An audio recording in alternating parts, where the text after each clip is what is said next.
IFTK Teknologi in Ledalero, Flores, Indonesian. Zurzeit haben wir 2000 Studenten, die am Institut studieren.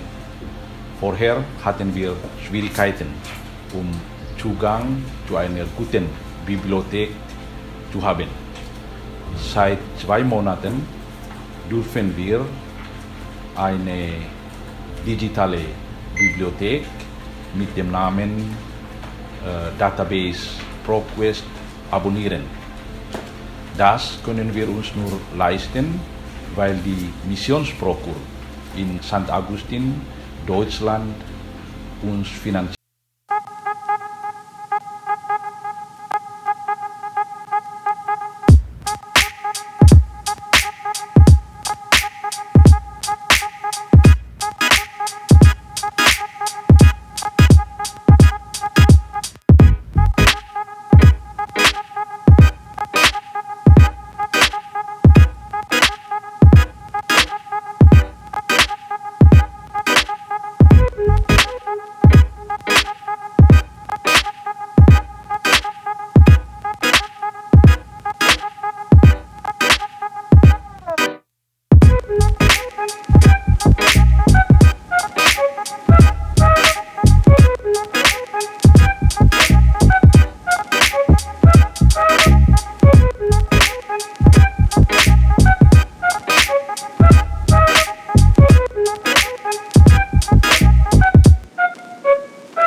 My thesis.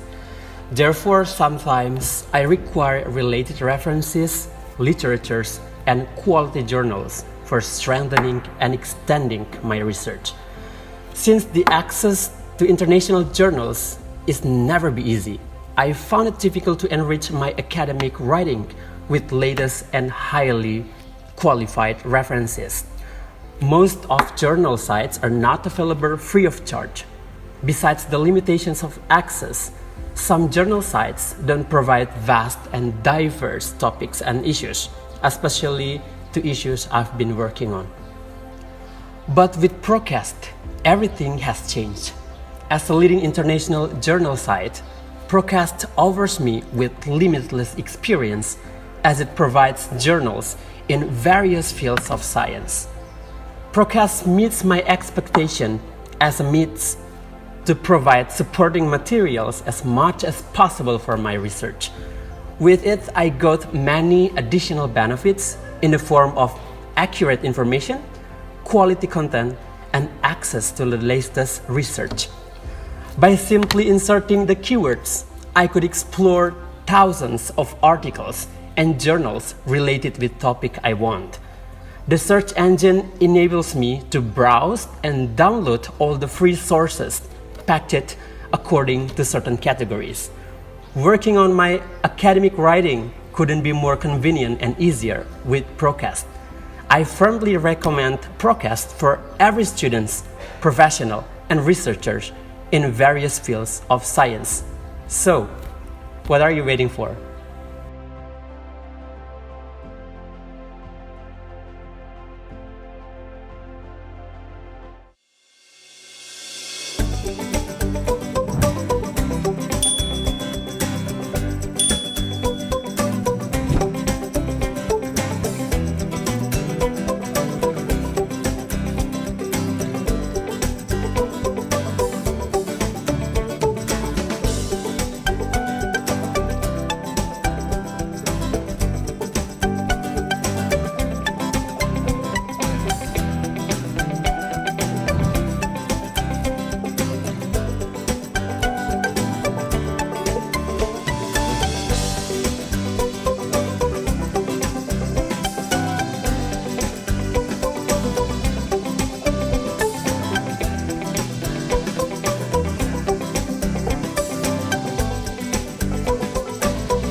this.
Ladies and gentlemen, good morning and a warm welcome to everyone joining us today. I am Mariano Suarez. On behalf of Ledalero Institute of Philosophy and Kreatif Technology, it is my honor to serve as your Master of Ceremony for this esteemed international conference. We are truly delighted to have such a distinguished gathering of intellectuals, including our keynote speakers, invited guests, lecturers, and students from across various disciplines. Today's event promises to be an enriching exchange of ideas, insights, and perspectives as we explore public theology of the Indonesian context. Before we begin, I would like to extend a special welcome to our keynote speakers and invited guests who have traveled from different parts of the world to be with us today. We are deeply grateful for your presence and for sharing your expertise with us today and tomorrow. We would also like to recognize the hard work of organizing committee, the support staff, and all the students involved who have made this event possible. To ensure the smooth running of today's event, I would like to remind you of housekeeping details. Please pay attention. First, kindly keep your mobile phones on silent mode. Second, for our online participants, please ensure that your microphone is mute when you are not speaking. Third one, restrooms are available in each corner of this floor. If you need help, kindly ask for the committee's assistance. Ladies and gentlemen, to begin the event, let us take a moment to pray together with Frater Olan, who will lead us, and after that, we will together sing our national anthem, Indonesia Raya. So, Frater Olan, time is yours.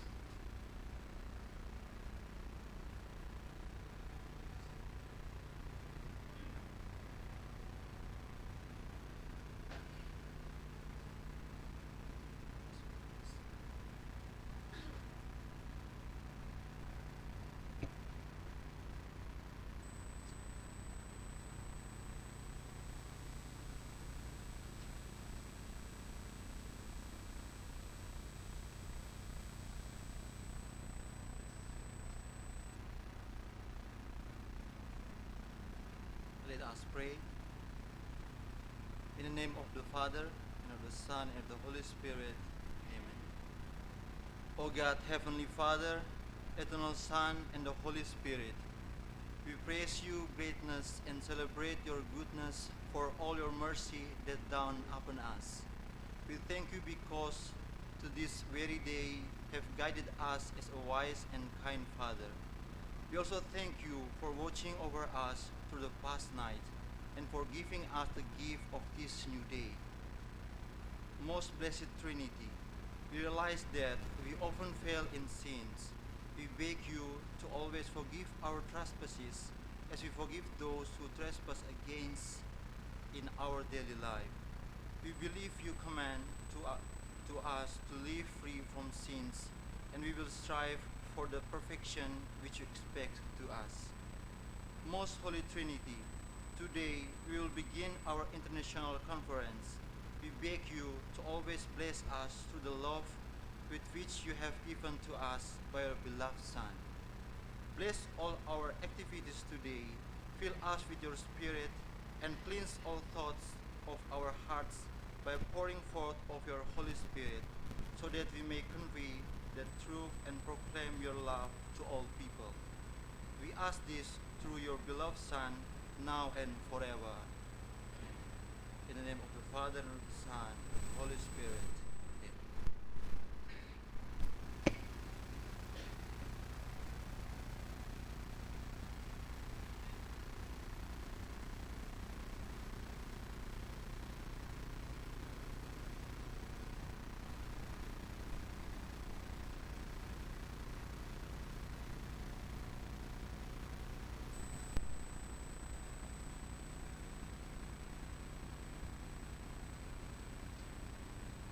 Ladies and gentlemen, we may stand up.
down.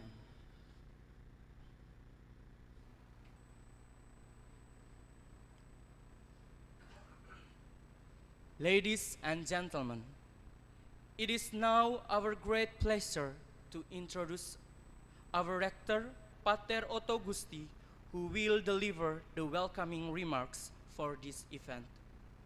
Please join us in warmly welcoming Pater Otto Gusti to the stage to share his insight and officially open our conference.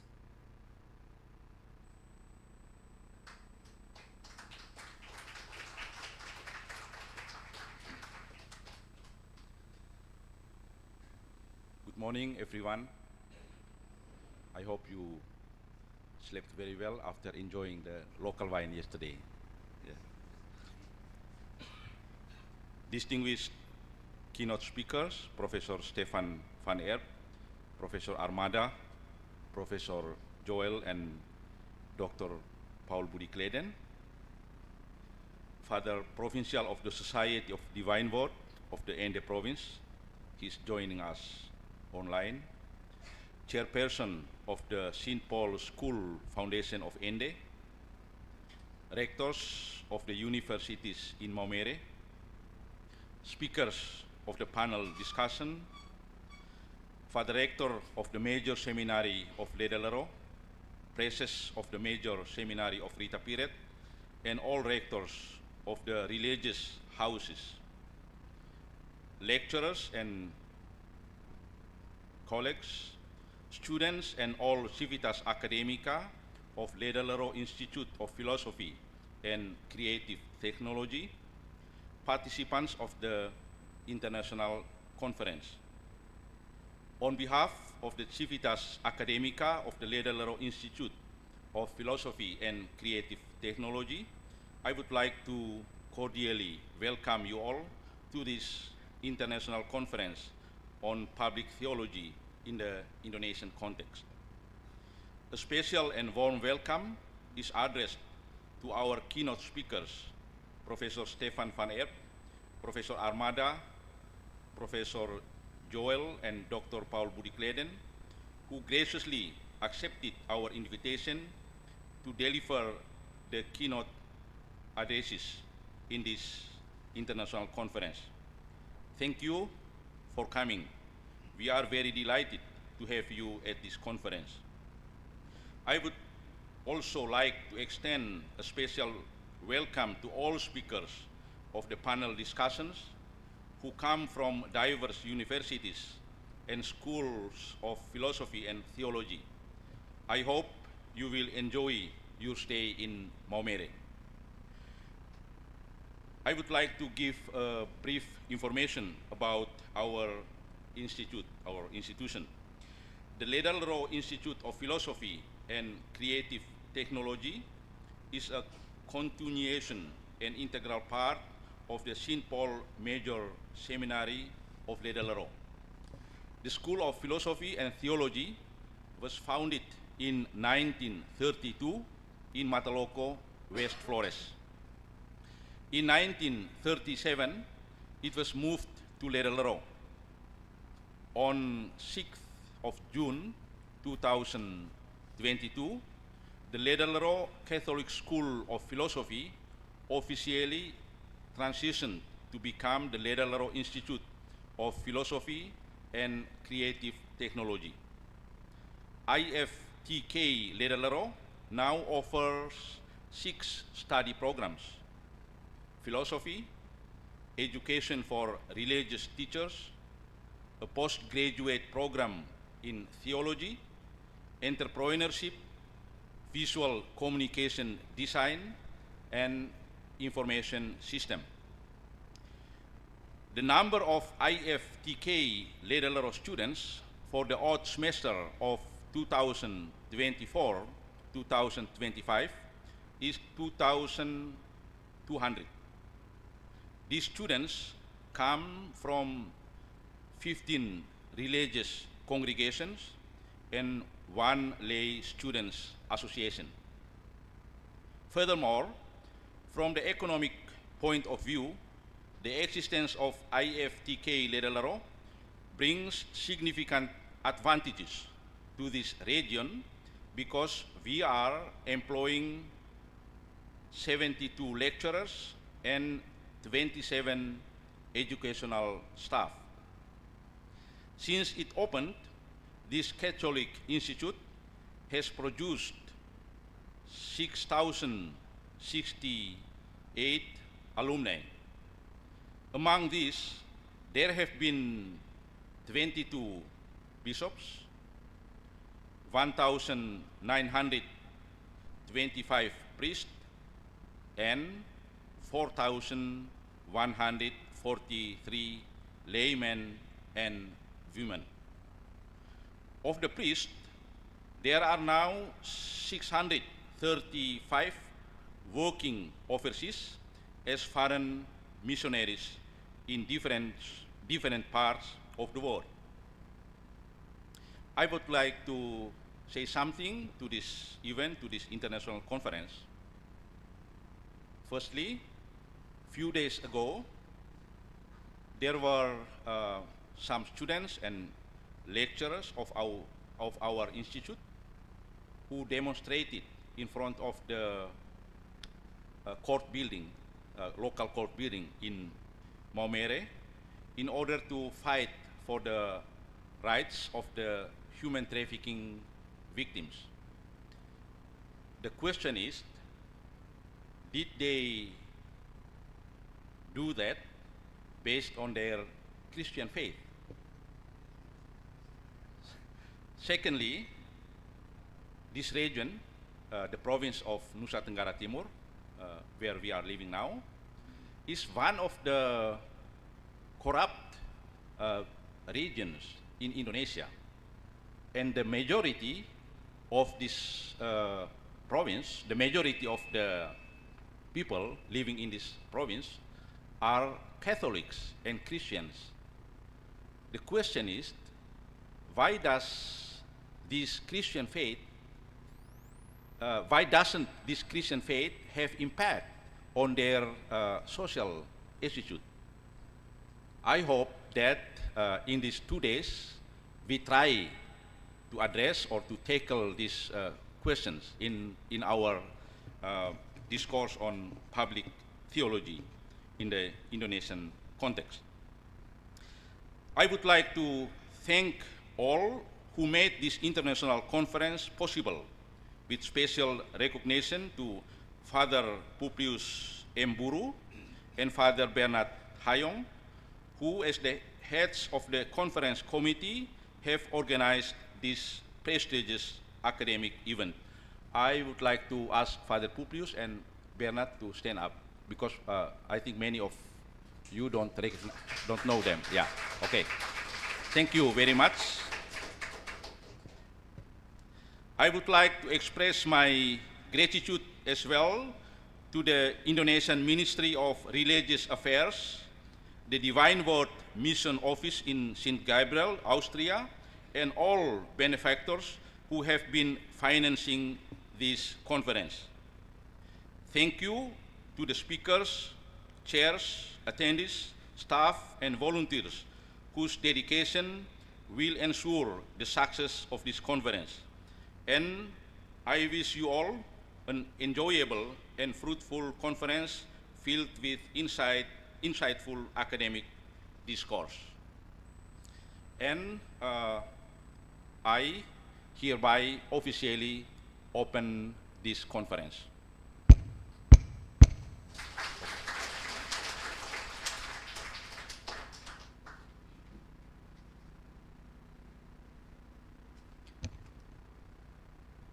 Thank you for Father Otto already officially opened this event. Ladies and gentlemen, without further ado, it is my great pleasure to introduce our moderator of 2 sessions of keynote speakers today.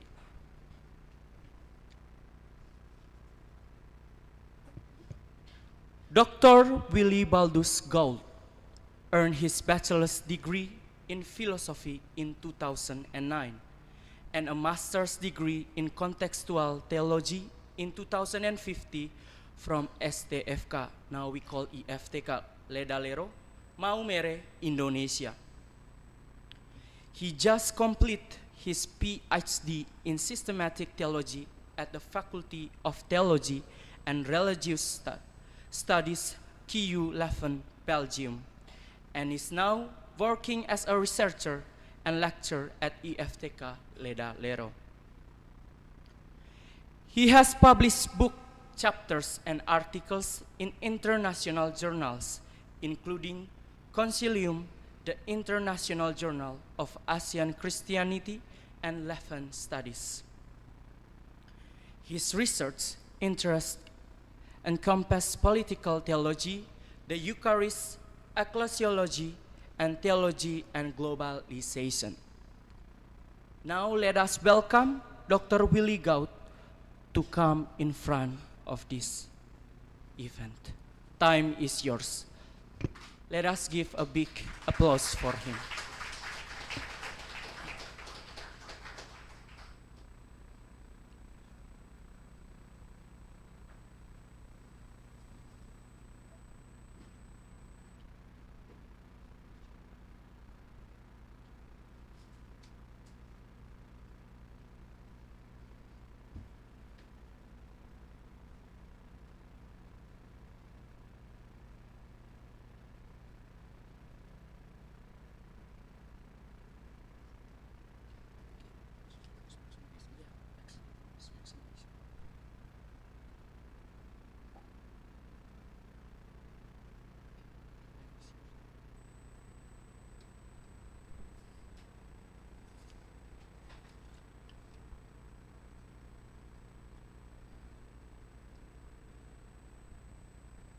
Good morning, everybody, and it is good to see you all again here this morning, and I hope that you did have a restful night.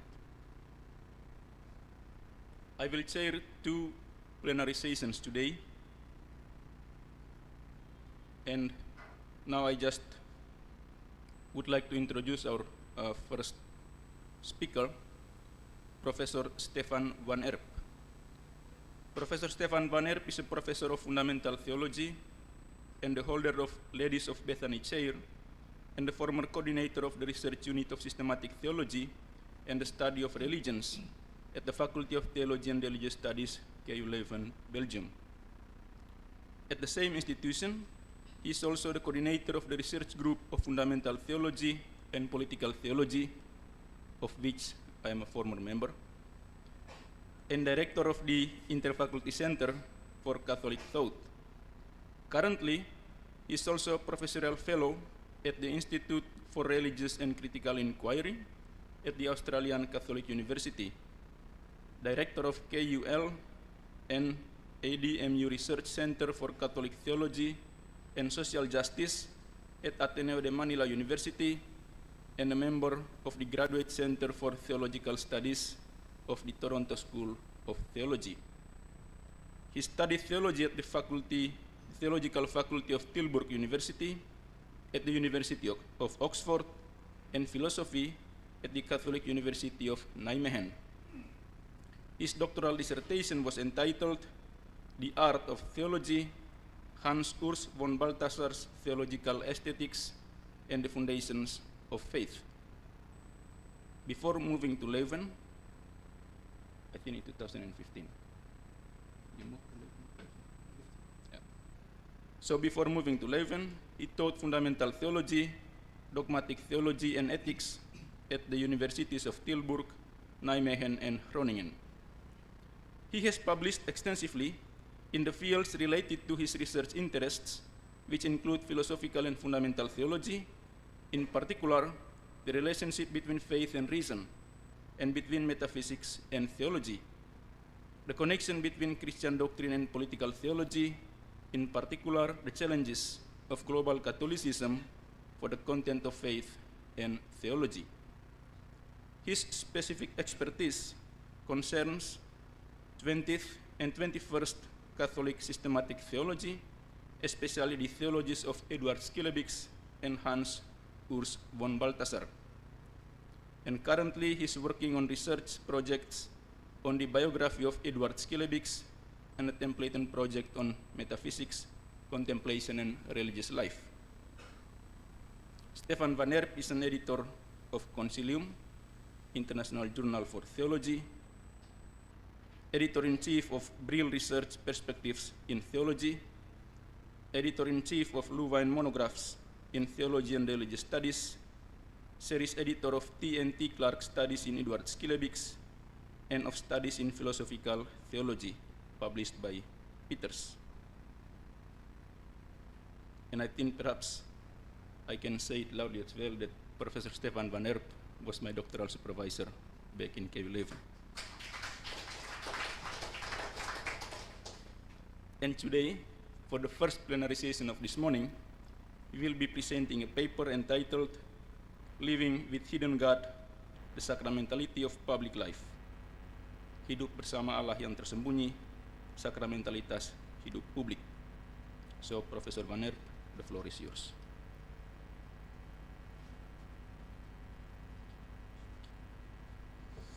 Thank you very much for this generous introduction. Good morning, everybody. Good morning. It's can I just start with expressing my gratitude to your rector Otto Gusti and the organizers of this conference. We had a wonderful start yesterday with a workshop on academic writing, and then we immediately had the gala dinner with wonderful singing, which I really and dancing, which I really enjoyed.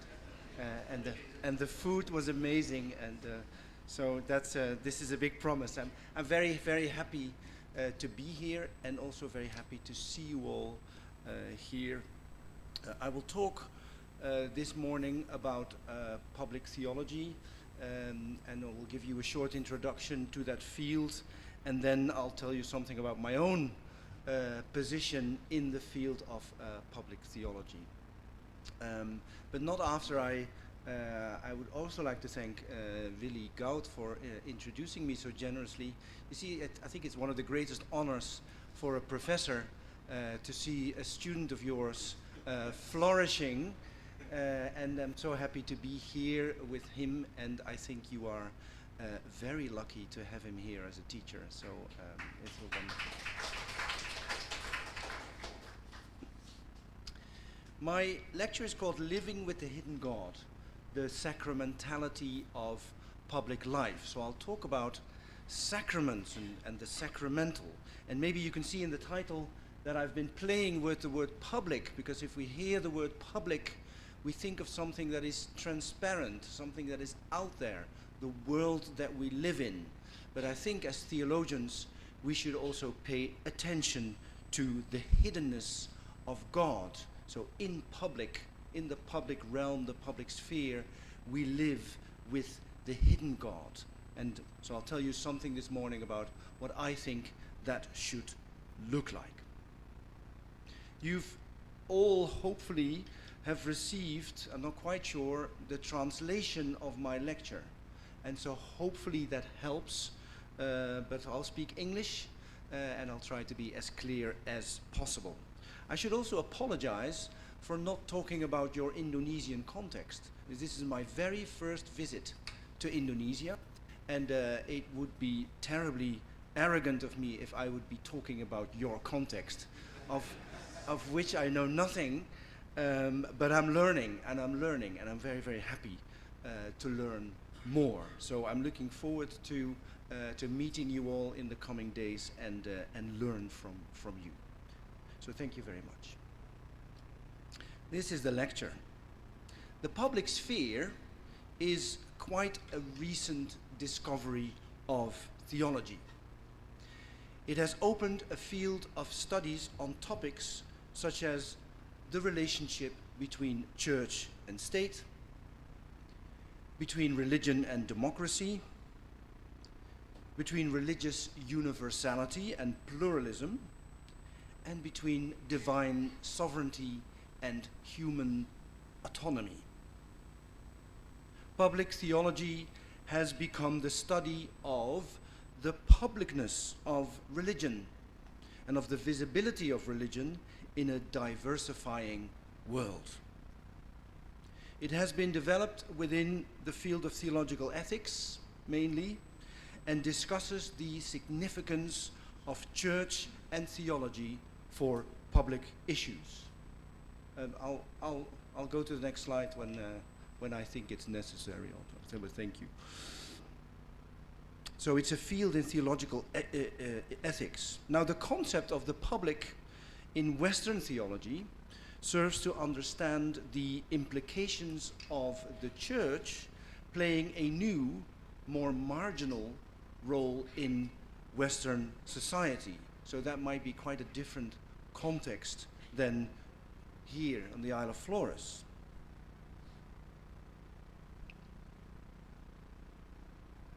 Furthermore, reflecting theologically on the public might serve to legitimize the study of faith and religion in a secularizing world. So there's a clear agenda behind the development of public theology in Western theology.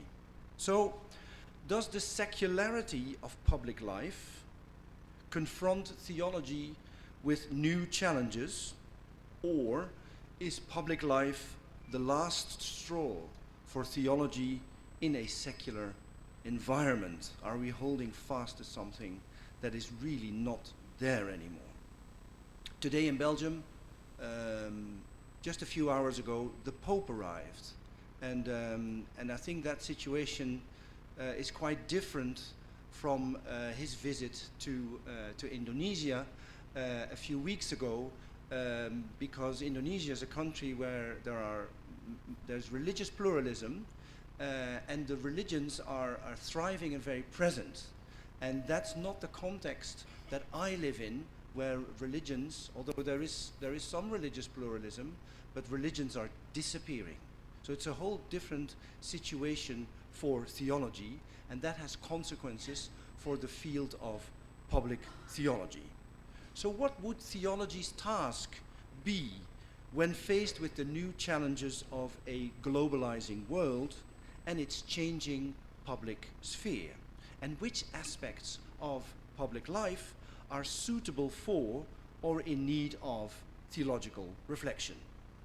So in what follows, I will work with the assumption that if theology would want to engage with public life, and I sense here that you think we should, I think it should offer a view of God's presence in the secular sphere, especially in those realms in which human beings have a constructive role to play, such as culture, care, education, labor, and politics. So in this lecture, after introducing the field of public theology, I will propose the application of the concept of the sacrament to public theology that will enable, I think, to recognize how public theology, analogous to the sacramental practice of the Church, is shaped by and at its best dedicated to God's hidden presence. Are there ways of viewing aspects of the public sphere as being on its way to becoming church? Does it contain opportunities to become the public, to become sign and instrument of God's kingdom? Now, in one of his parables, Jesus tells the parable of the hidden treasure, according to the Gospel of Matthew. Let's see. It doesn't work. Maybe it's off.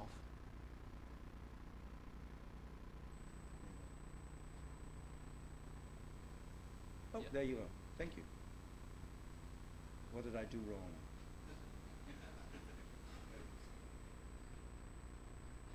There you have it, the hidden treasure in the Gospel of Matthew. The kingdom of heaven is like a treasure hidden in a field, which a man found and covered up again.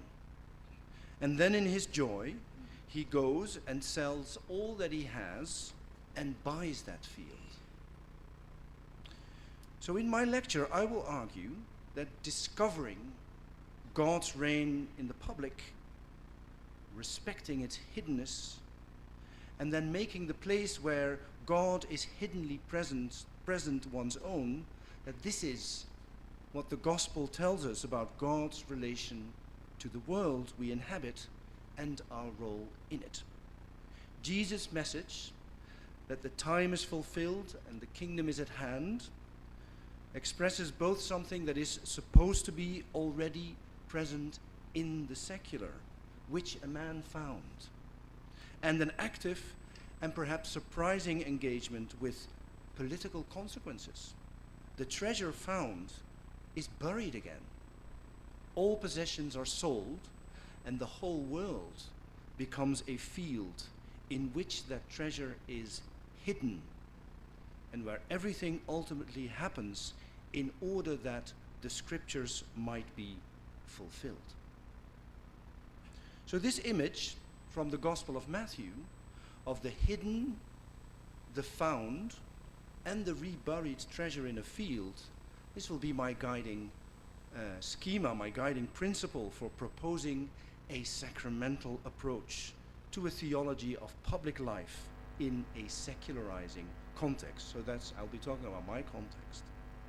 But secularization is happening here as well, despite religions being so present in the public sphere. It happens at the same time. Secularization and religions, they happen at the same time in the public sphere. So the public sphere could be, I think, discovered by us theologians as the realm where God becomes present. I need help again. Oh no, there it is. It's a bit slow. So I'll start with my first section. There are 3, so you know when it ends. Hidden. What defines public theology? Now for some, public theology may seem to be a rather novel mode of practicing theology, and I think for you as well. But in fact, it looks back on a relatively long history already. In 1974, so that's 50 years ago, the famous Lutheran theologian, Martin Marty, published 2 articles in which he, presumably for the first time ever, intentionally employed the term public theology. So that's 50 years ago. And in one of these articles, Marty referred to a debate on civil religion that the renowned sociologist of religion, Robert Bellah, who passed away a few years ago, had launched some years before. Now Marty, on his part, was not happy with the generalized view that until then had dominated the discussion. And so he worked out a distinction between 2 different kinds of civil religion. The first can be seen as a common denominator between different religious traditions, comprising artificial rites and rituals, and taking a more or less affirmative stance toward the nation and the wider society. And in contrast, Marty's second kind of civil religion is based on a particular religious tradition. So not about the commonality between religions, but on a particular religious traditions. And then it comments on public affairs in a normative and prophetic manner, and holds a critical position over against nation and society. And it was this second type of civil religion that Marty designated as public theology. So this is your question about human trafficking and whether we demonstrate and protest as Christians. Now, to indicate how successful the idea of public theology has been, it may suffice to point to the fact that since the 1980s, dozens of books and hundreds of articles have been published about it. There's a global network for public theology, the GNPT, which was established in 2007 and encompasses around 30 centers and member institutions worldwide. So it has become a global community, a field of studies. And in that same year, in 2007, the International Journal for Public Theology was launched. And from all that, I think we can conclude that public theology has proven to be a fairly successful idea in Western academic theology. So what is public theology actually, and how can it be defined? And I think in the coming days we will hear all kinds of different definitions about public theology. You know, theologians, they never agree with one another. How should it be defined? The first definition comes from the chief editor of the International Journal of Public Theology, Sebastian Kim, who is originally from South Korea. And in his book, Theology in the Public Sphere, he defines public theology as, now I'm hoping for redemption. Can I control it from here? Yeah, sure. There it is. So he defines public theology as the outcome of Christians engaging in dialogue with those outside the church on various issues of common interest. It involves urging Christians to take opportunities to participate in the public domain in modern secular democracies and to converse with other citizens on issues wider than religious matters. Now, although somewhat vague and diffuse, we can learn from this definition that public theology is some sort of centrifugal activity, going beyond the spatial and doctrinal borders of one's own faith community, engaging with others. But the definition does not indicate the purpose of this engagement. Moreover, it says nothing about the criteria the dialogue has to meet, and above all, it leaves completely open why participation in public debates is to be qualified as a theological and not simply as a Christian activity. So I would add, doing there if we're protesting in the streets, and are we doing this as Christians, and does it make a difference? I think there's also a question for theologians and for academic people in academia, how can we contribute to these conversations and to these events as theologians? Now, the shortcomings of Kim's attempt are partially rectified by the following definition of Harold Breitenberg. In an article called "What is Public Theology?" he writes, "Public theology is theologically informed, descriptive and normative public discourse about public issues, institutions, and interactions addressed to the church or other religious bodies as well as the larger public or publics, and argues in a way that can be evaluated and judged by publicly available warrants and criteria." End of quote.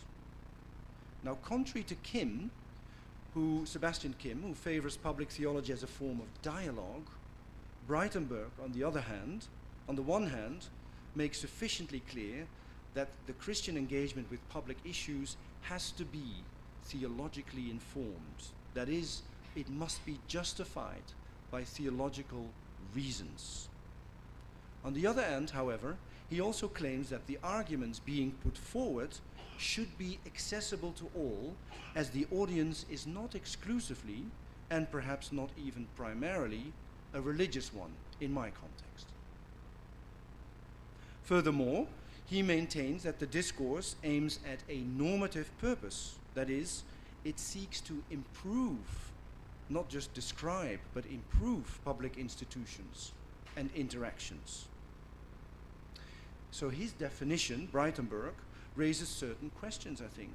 He does not clarify why and how Christian participation in public debates can be based on theological reasons and at the same time operate with reasons that are almost by definition not theological ones, since they are likewise addressed to a religious and non-religious public. So this is a strategy that theologians often have. Once they start talking to others, they stop talking about their faith. And I think they shouldn't. So this raises an important issue, I think, which discourse, which language to choose when engaging with others. And it confronts us with the problem that in my secularizing context, theology might not be suitable for public conversations. But once you go out in the public, stop talking about your faith, and use public language. That could be the conclusion of that, but I don't think it should be. There's another public theologian, Max Stackhouse, who published his beautiful 4-volume work on public theology, and he's been one of the most prominent representatives of the field in recent years.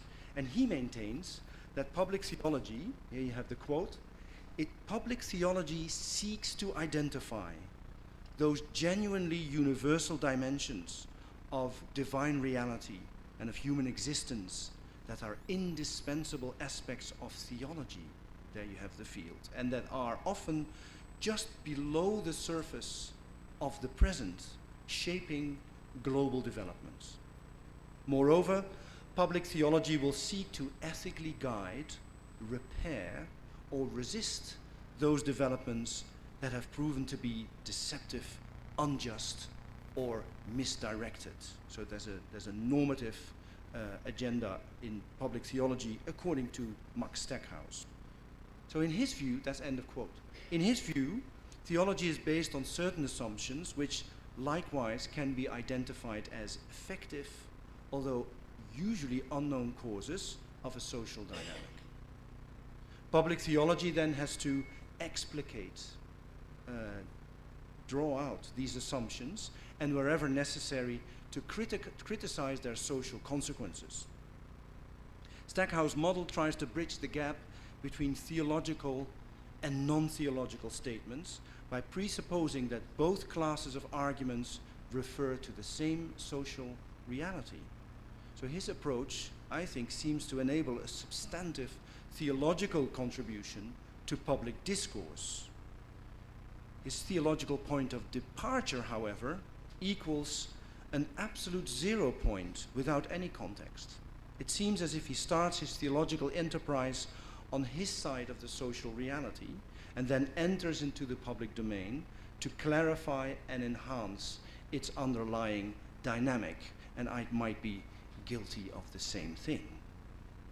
Stackhouse pays, in other words, too little attention to the fact that the incentives to practice theology also comes from the very same social reality and does not merely rely on an internal impulse of the theologian. So that means that rather than we've got the social and then we need theologians to explain to the world how what they're doing is actually religious and theological, it is actually more important to realize that what the theologian identifies as the theological and the religious is already there, is not being brought by us to the world, but it's already at work in the world.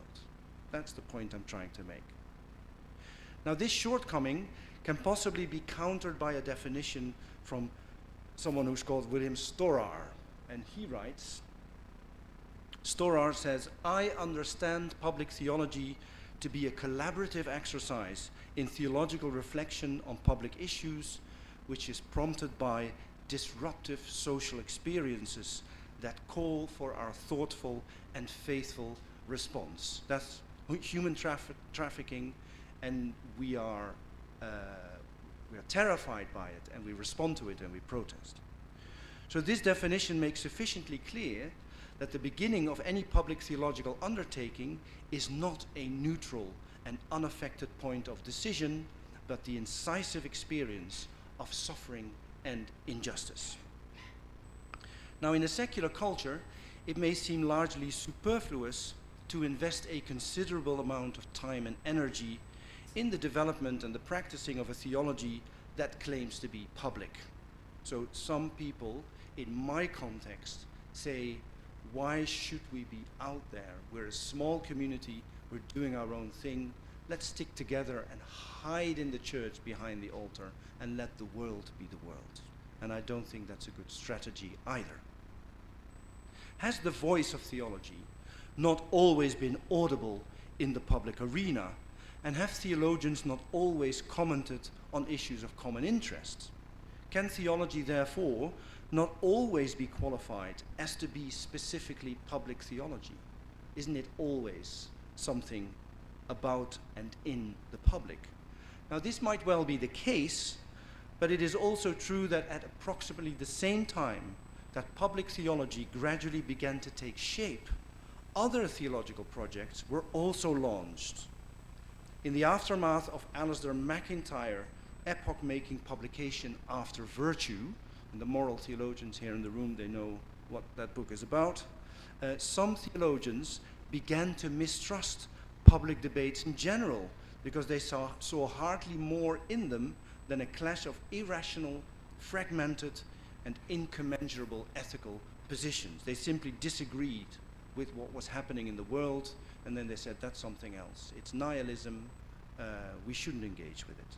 And such a battle, then it became a battle, a conflict, they asserted will never lead to a reasonable resolution of urgent political or social problems.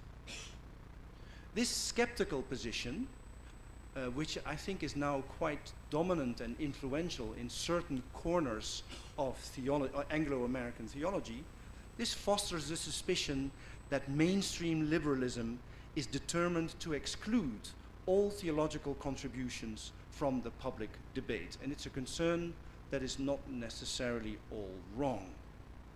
So if theology is neither welcome in the political arena, nor able to deliver a goal-oriented input, then there is sufficient reason to confine the theological discourse to internal matters of the faith community and not to address it to an external audience. And I think the sectarianism argued for here is not seldom accompanied by a critical stance toward culture and modernity. And I think that for us, that's an important question. If we want to develop a public theology, where do we stand? Do we start from a critical position, or do we see ourselves as member of the public and of the developments there, and is that our starting point? Or as people of faith and as theologians, are we somewhere in the middle, and are we moving up and down between the two standpoints? In his book Democracy and Tradition, Jeffrey Stout disapproved of these theological trends and thereby urged religious people to commit themselves to democratic culture, and designated the sectarian withdrawal from the secular world as a theology of resentment. According to him, the most successful representatives of this dominant theological trend can be found among the advocates of new traditionalism and radical orthodoxy, which you might have heard of.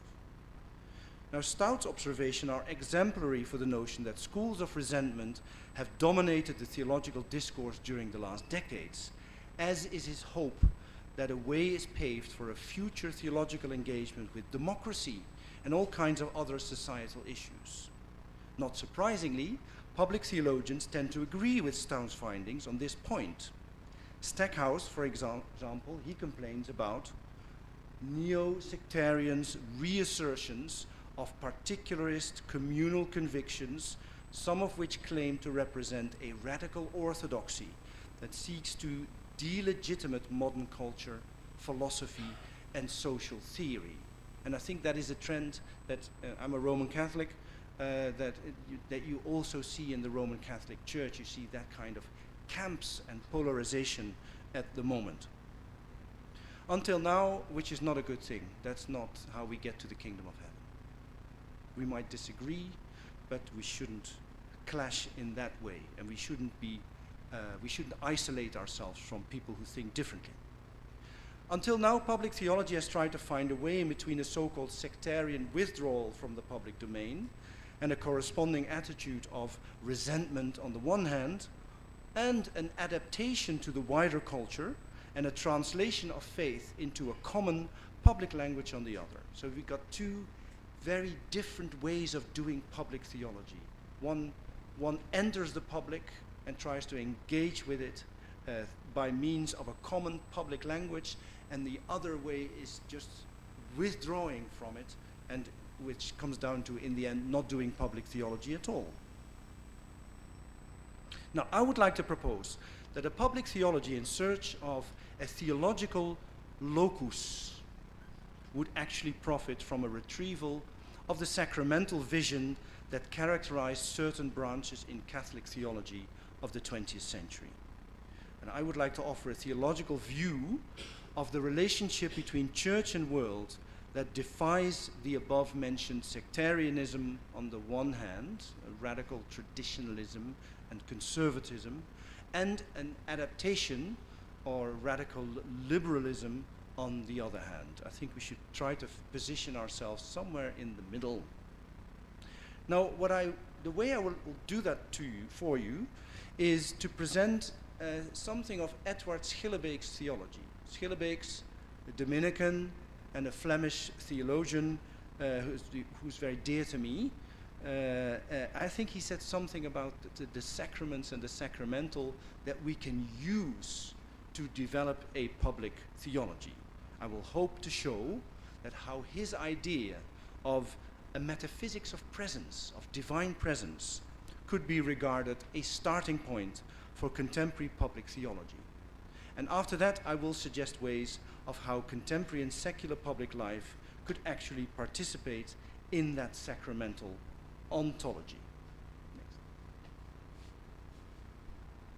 Go on first. Take it like that, it's too hot. Right, so I get to my second section. Found. Remember the quote from the Gospel of Matthew? Found. What do we find in the public? So I'll tell you something about the sacramental ontology of Edward Schillebeeck's. And try to pronounce that, right? Schillebeeck's. Schillebeeck's. It's not easy, not easy. So for Schillebeeck's, the importance of the sacraments was their worldliness. So here we have an interesting starting point.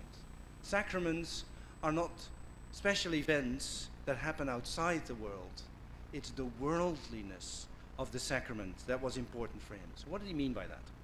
He wrote that the fact that God's presence in Jesus Christ was given to humans and their salvation is revealed in the fact that Christ has taken, as he writes, Christ has taken natural symbols from everyday life as the subject of sacramental symbolism.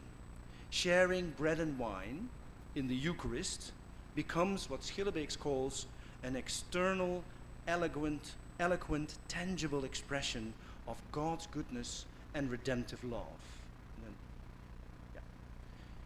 So the sacraments, according to him, are not discrete instances of a miraculous divine revelationary act, but effective signs of God's ongoing presence to the world. Sacraments are calling the community of believers to witness to God's nearness and to be instrumental to the salvation that has been promised. And this witnessing community makes manifest as sign and instrument that human history is becoming a sacrament of salvation. So it's how humans respond to the promise of salvation is the way how they become part of that salvation history. According to Schillebeeck's, sacraments are signs pointing to the history of salvation of God's presence in Jesus Christ. In and by the sacraments, the living Christ remains present in his church and to the world. From his fellow Dominican brethren, Marie-Dominique Chenu and Yves Congar, Schillebeeck's had learned that God is not present to the world in and by the church alone. Not in and by the church alone. It is God's continuing presence to the world that is perceived, expressed, and thus reinforced by the church. And this is what the Second Vatican Council would express in its dogmatic constitution, Lumen Gentium, with the phrase that the church is like a sacrament. The church, the Council Fathers formulated, is a sign and instrument both of a very closely knit union with God and of the unity of the whole human race. So there's a connection with God and a connection with humanity. This is in the first section of Lumen Gentium. In this, the church follows Christ, who was himself the sacramental encounter with God, as Schillebeeck's had argued already in the late 50s, 1950s. So from this it becomes clear that according to the Council, church and public life are not opposites, but they signify and they shape each other. And therefore, the sacramental is not confined to one or the other, so not to the church alone, but is there for the whole world. Schillebeeck's sacramental theology had a firm Christocentric foundation throughout his work. And this has consequences, I think, for public theology. So if we do public theology and we talk about human trafficking, for example, we should talk about Christ. The Schillebeeck's Jesus' message and acts can be regarded as redeeming the present. And the ongoing inspiration people experience as coming from his life and message, and Schillebeeck's would add, even if they do consider themselves as non-believers, this signifies Christ's continuing presence among us. So accordingly, church and theology do not present Christ's message to the world. That's a surprising conclusion, for a Dominican especially, a preacher, but gather and seek to embody the present message of God's promise that already lives among the people. So this is a public theology that builds on what is already present, Christ being already present among the people. So we don't have to bring it there. We don't have to bring Christ to the world. Christ comes from the world to us. So for Schillebeeck's, there is no radical break between Jesus' historical existence and the believer's confession that he is Christ. They're intertwined. So for public theology, this intrinsic relationship between Christ, church, and world is vital. Christ's presence in the world is primary, and the church gathers the salvific truth of that event, of his presence in the world. And this constitutes, according to Schillebeeck's, the church's public theology.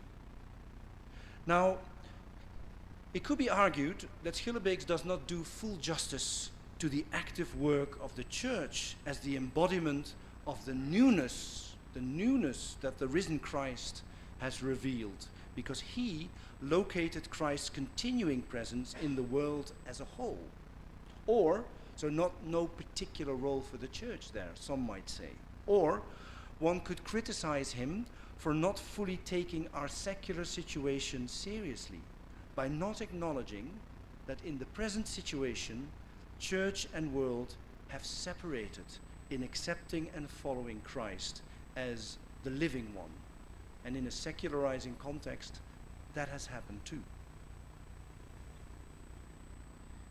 Schillebeeck's theological work, however, confronts secular culture with the challenging statement that the public sphere itself can become a sacramental space. So the public is not just empty of salvation. It is the salvation that happens there that enables us, theologians, to build a public theology. Yes, this salvation comes to me now. Thank you very much. Thank you. The public sphere itself can become a sacramental space. The church, as the community of believers, is not the exclusive body that lives on what it has received through Jesus' words and acts in its history, or through God's affirmation of them. In other words, Schillebeeck's argues, faith is not the story of God handed on and practiced by the communion of God alone. Hence, the maxim with which he starts his last book, from 1989, he said, extra mundum nulla salus, which some regarded as an insult to the church, as if the salvation didn't come from the church anymore, but from the whole world.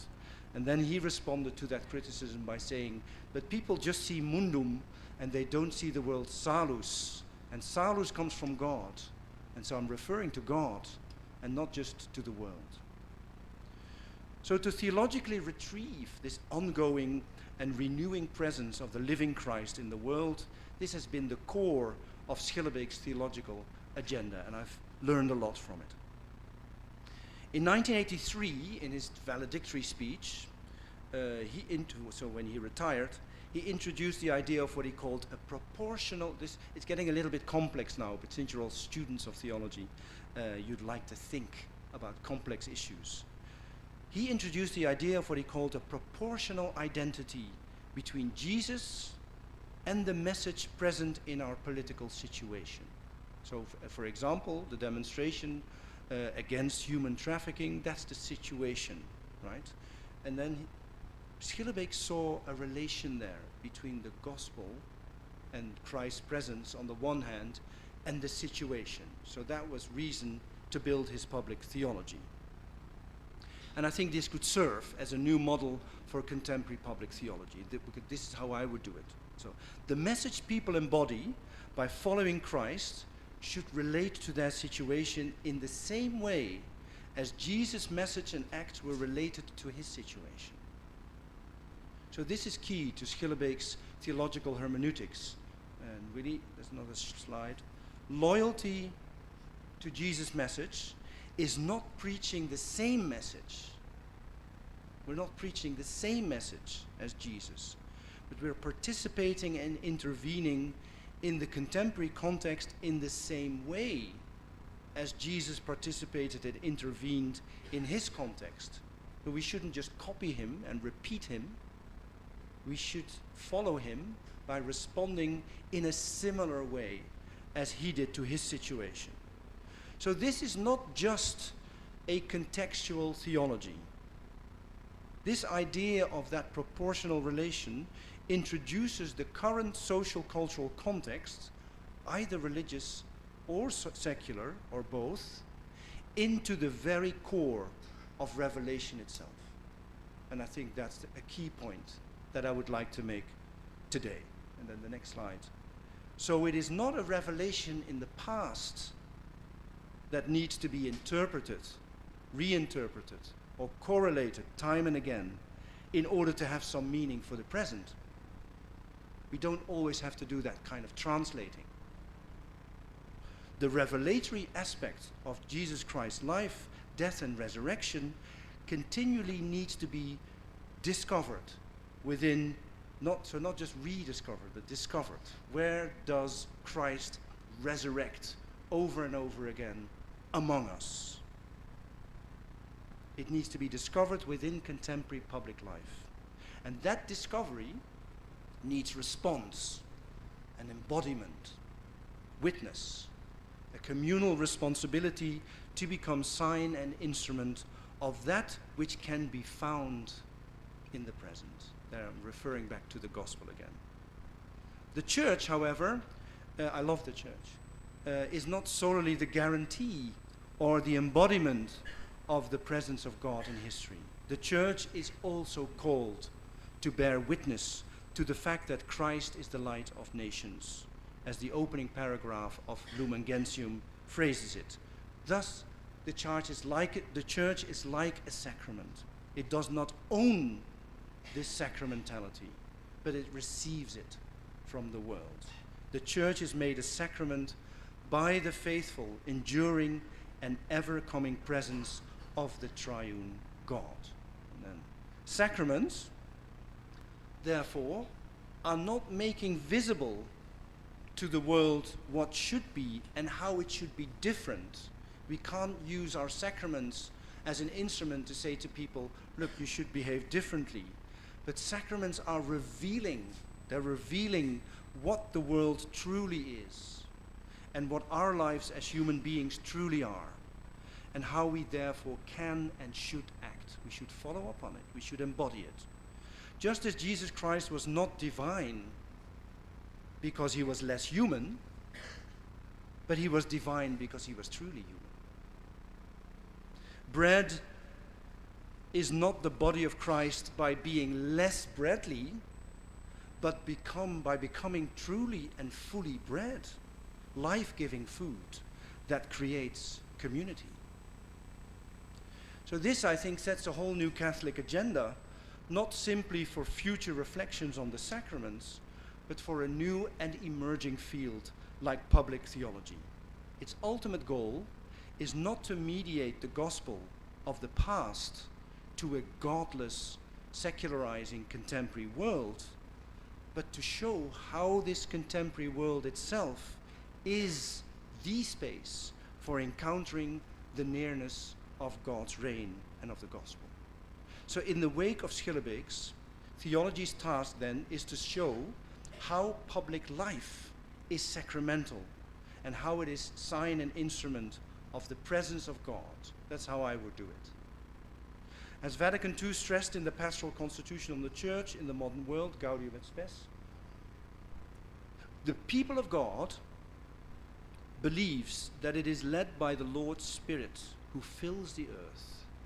There you have God's presence in the earth. Motivated by this faith, it labors to decipher, the Church labors to decipher authentic signs of God's presence and purpose in the happenings, needs and desires in which this people has a part, along with other human beings of our age. So that quote tells you public theology is not just us bringing the gospel to the world, but it's us receiving and gathering the gospel that is, and the God's grace that is at work in the world. And we receive it, and then through receiving it over and over again, we witness to it and we embody it. That should be, according to me, the right order of things. So this should be the focus for a theology that both wants to be truly theological and truly public. How and where is God our God? What does that mean for our understanding of the world we inhabit, for our behavior, our building of a society and a church, our celebration of life as a gift and a presence of what is coming and an anticipation of what reveals itself as a promise? I still have some time? Yeah, still have some time. I get to my third and last section, reburied, making the invisible kingdom public. So we have a public presence of God in the world that is a hidden God. So we have a hidden presence, and that's what constitutes the public, which is paradoxical.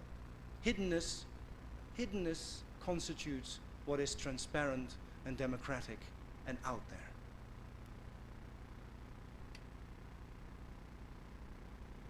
Now, how can this sacramental theology, that has been one of the dominant types of 20th century Catholic theology, it's a very rich tradition, right, from the Ressourcement theologians, de Lubac, Chenu, Congar, to Schillebeeckx, how can it be made fruitful for current debates in public theology? So for me, that Ressourcement tradition is very dear, and I think we should return to it and pick it up where they've started.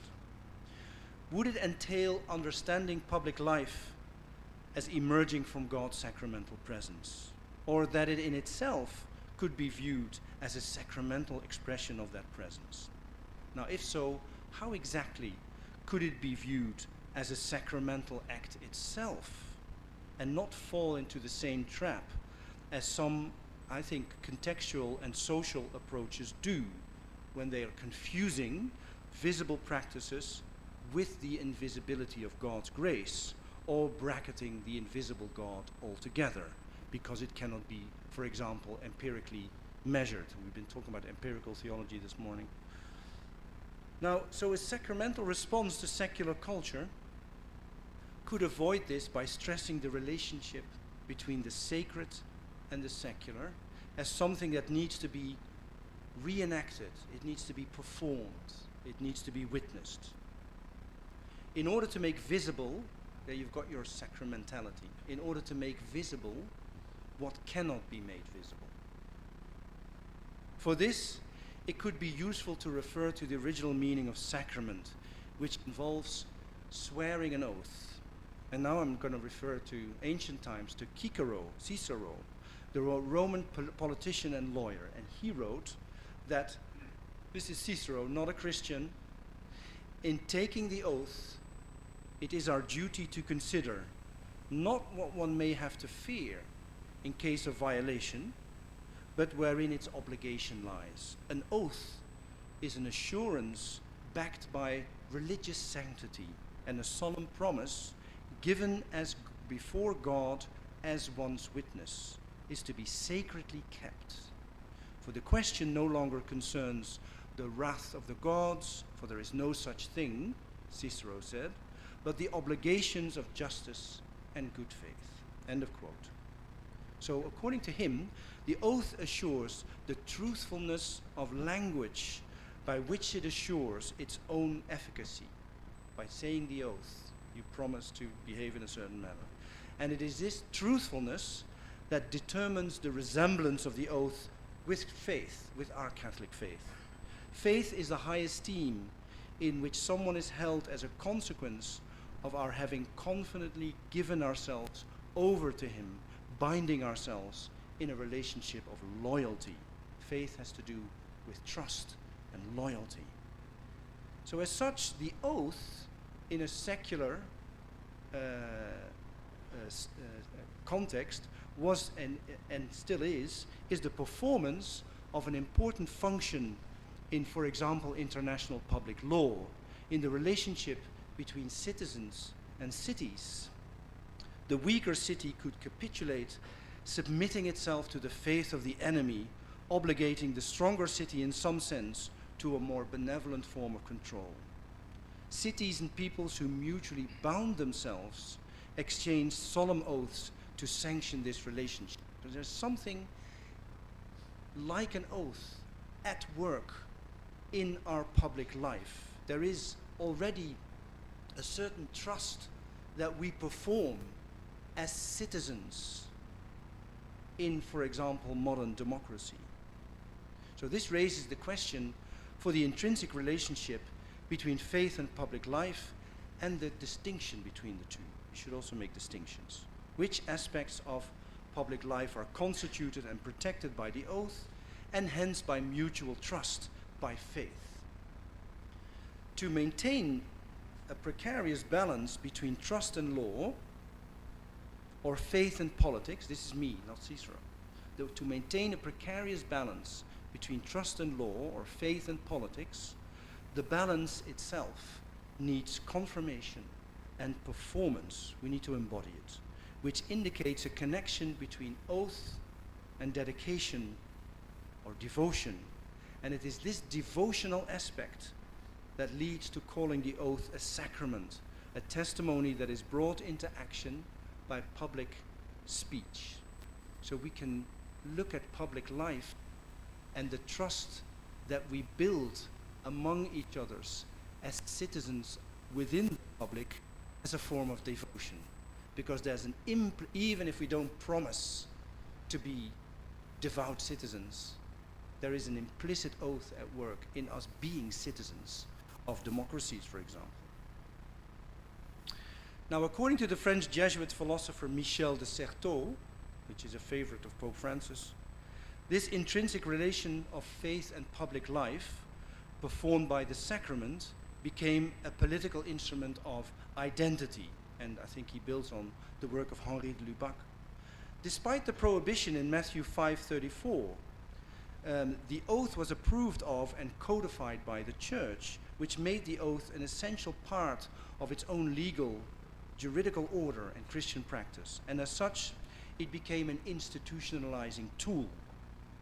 And we should ask ourselves whether that's what we want.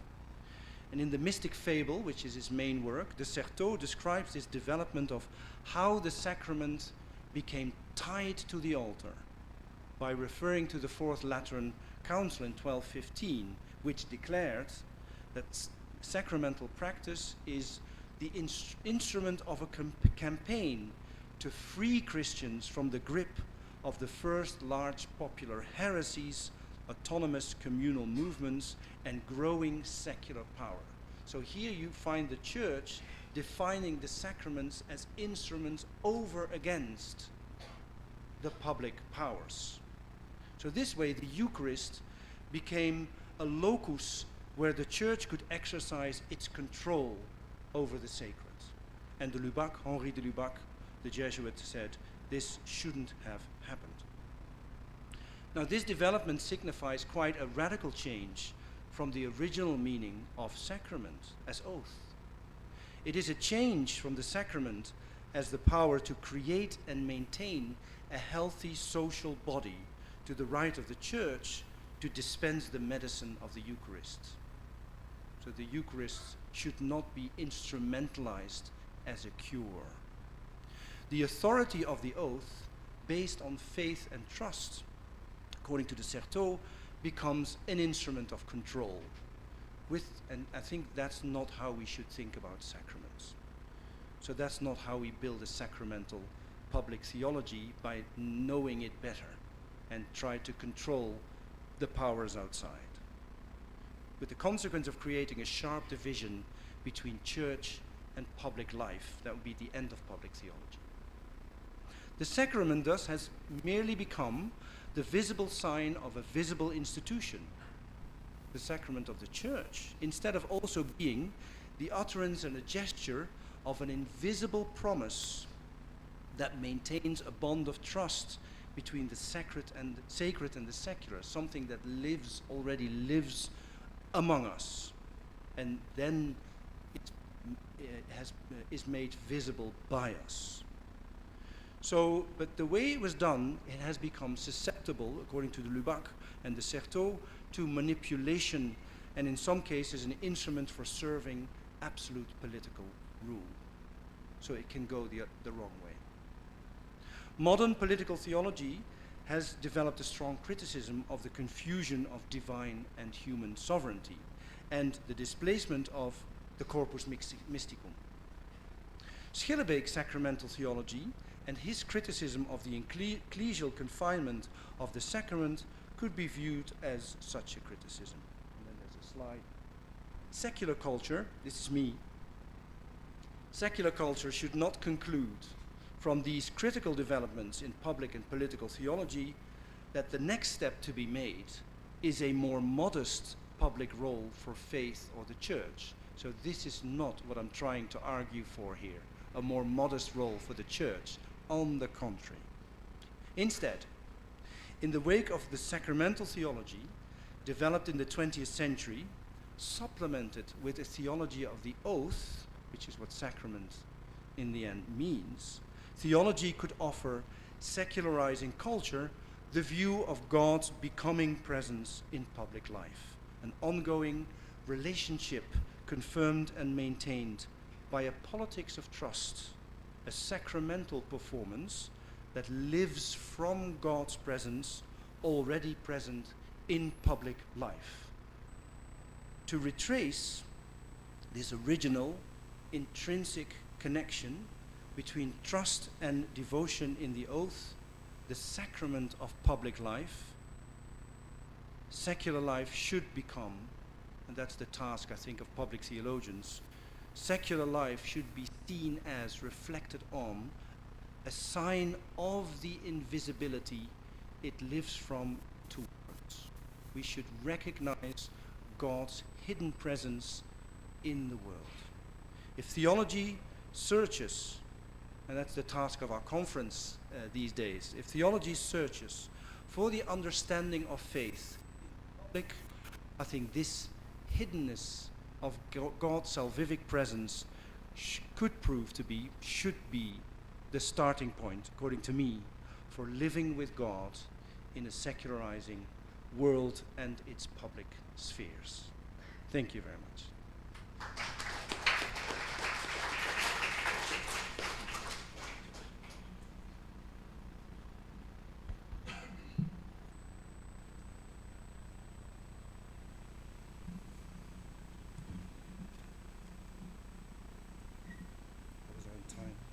So thank you very much, Professor Stephan, for your rich, inspiring, thought-provoking presentation.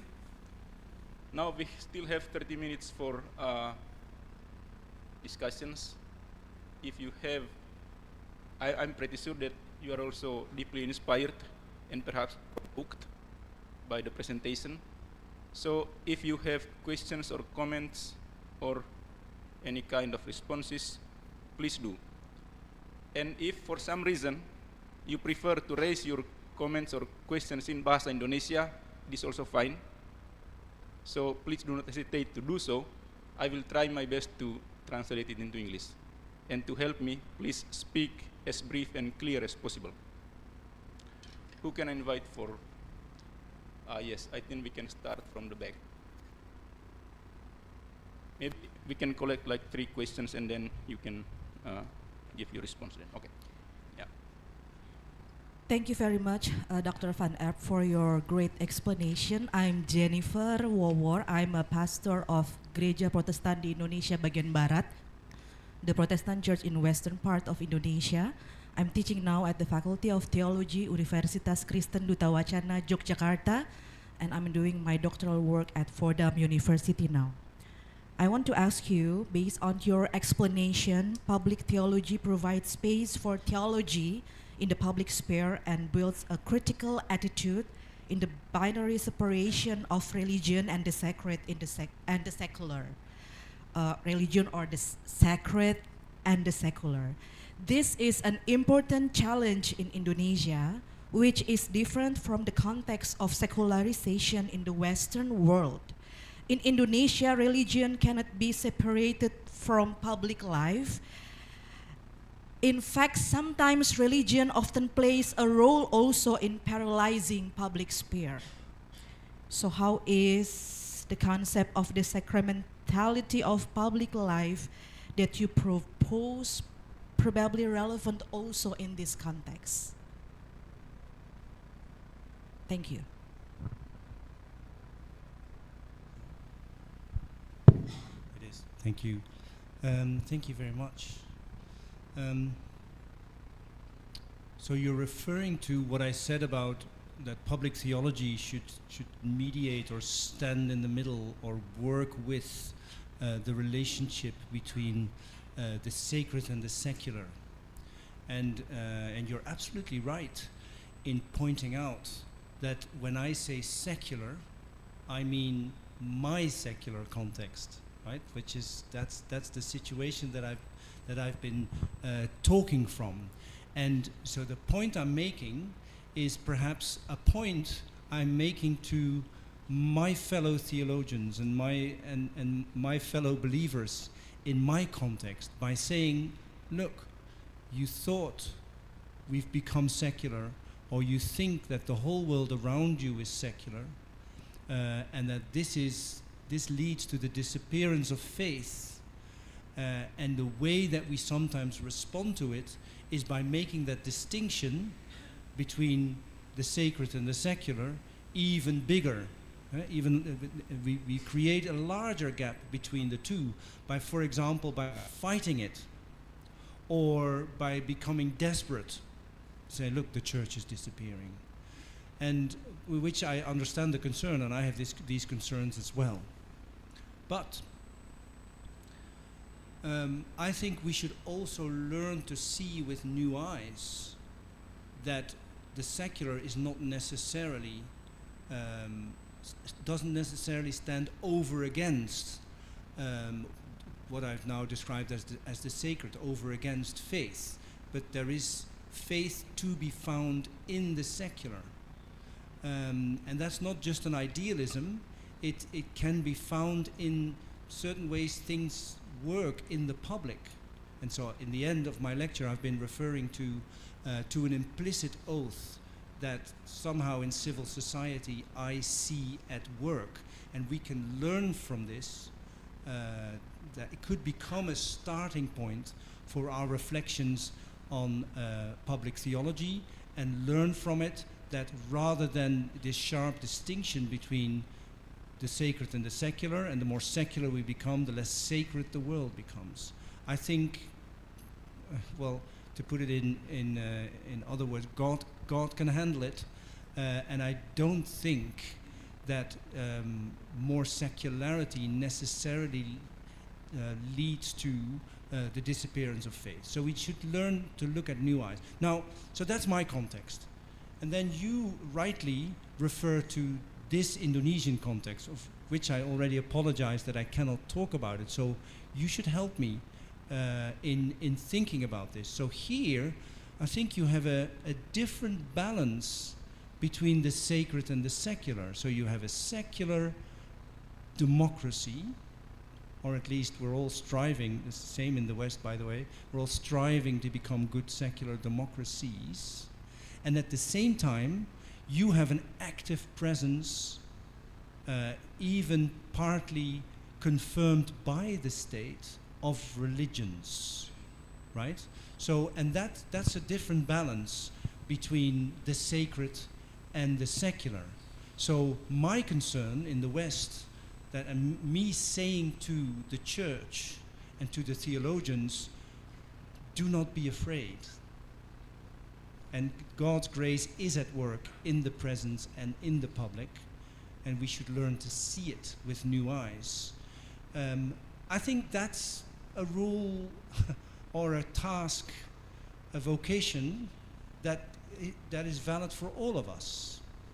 But I can imagine that in this context, that relationship between state and church, churches and religions, comes with all kinds of other questions of power and control and tolerance, which are rather different issues than the ones I've discussed. So I acknowledge you can't do everything in one lecture, right? So I acknowledge that.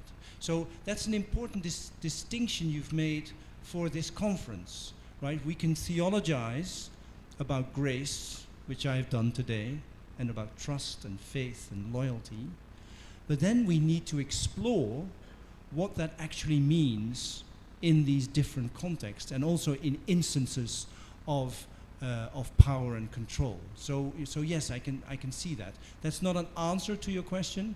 It's an acknowledgement of the distinction between contexts that you've made, and that's as far as my expertise reaches. But thank you for that question. That's important. Is there anybody else want to join in to discuss the previous? Okay, new question. Then we move to the next question. Perhaps yes, at the corner in the middle. Please use the microphone. I am Athanasius Devantara, first semester of theology in Ledalero. I am a Scalabinian priest. I studied my theology there in Loyola School of Theology. And having listened to the presentations, I feel touched as I can feel. Talking about secularization, I think also there is a seed of secularization here in Indonesia. In the symptoms that expressed it, some people predicted that 15 years from now, there will be no vocations. Also, in the culture of patriarchat, I think listening to your presentation is inviting me to be able to have a very good sensitive to be able to listen. Also, I think theology of receiving the grace in the secular world or in the public life. And my question is, how can I be a person that can have a good ears and good eyes to be able to see the presence of God in the secular world? In the context of this culture of patriarchat, where the man has the last word. And Pope Francis says, la chiesa è donna. And I think lacking of feminism, lacking of humility to be able to receive and to accept the presence of God in the secular world. So I don't know if we really deepen our fundamental theology to have this kind of sharp eyes and ears to be able to listen and to see the presence of God in this public life. Thank you. Thank you for that question. So did you say there is an expectation, or it might occur, that in 50 years there are no vocation, or hardly any vocation? Right. You see, that would concern me terribly. We need vocations and of all kinds in the church, and we need to think what these are. what these are. So I'm giving you a mixed message here. On the one hand, me also personally, I'd be terribly concerned if there is a lack of vocations in the church. The vocations that we know now, of the religions, and of priests. But I'm a lay Dominican, so I hope somehow I have, as a lay person, but with a clear identity with one of the orders and congregations in the church, I also have a vocation, so there are different types of vocations. But so I would be terribly concerned if the regular vocations and of the religious would disappear. So that's a concern. I can't say more about that. That'd be terrible, and it has severe consequences. So I gave you a rather optimistic and theologically idealist narrative here by saying, well, whatever happens, there's grace in the world, and we should build on that. I still think that I was right to say so, right? That this is a principle, grace is a principle to build a public theology on. And it's important to say that because people think otherwise. They build public theologies and they become either ethicists or merely pastoral, or they speak the common language of the public and they forget to speak the language of faith. And so it's important to point that out. Now, this is the mixed message. So there's great concern, and we should speak the language of faith, and we hope that it is being heard, and therefore there will be vocations. Now, in the case that that is not the case, I still think then, based on what I said in my lecture, we should then not despair. And we should not forget to witness our faith. But then we need to start rethinking where the vocations are and what new shape they have found in these new witnesses.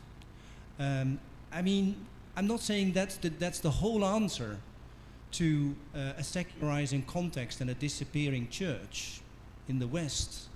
But we need to start somewhere, and what I do know is that either adaptation, full adaptation to the secular, or despair and fear are not the right answers.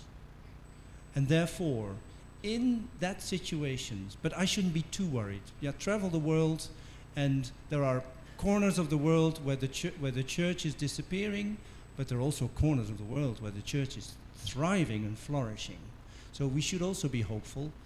But in the case that it is really disappearing, we should try to find new ways of understanding whether there are new forms of vocations and witnessing our faith, and see whether there are ways of getting on track again, so we do not despair or do not become cynical or do not become lethargic.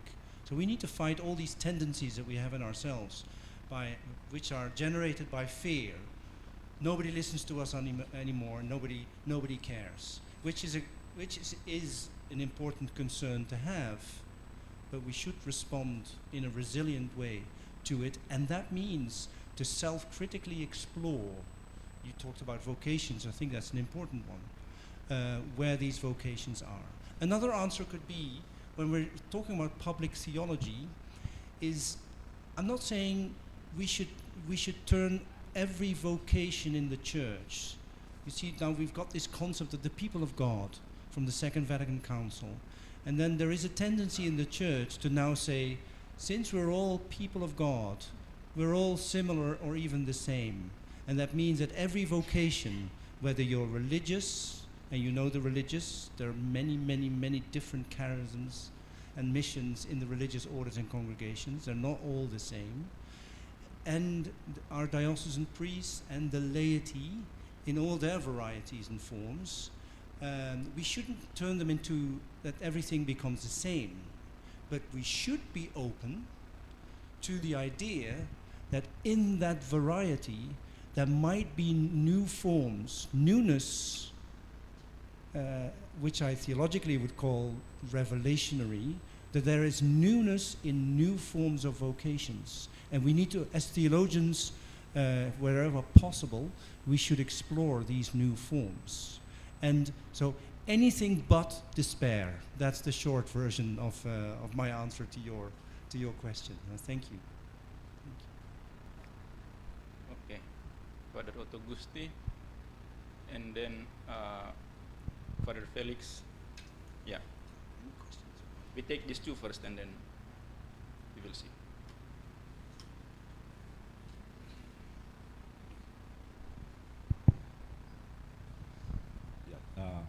Thank you very much, Professor Stephan, for your inspiring and clear presentation. I agree with you that the task of the church is not to bring the message of God to the world, or to bring God to the world, but to embody the presence of God that already lives in the world. It means the word is sacramental, or the secular word is sacramental. And I am working on an article about the problem of freedom of religion in a God-fearing state.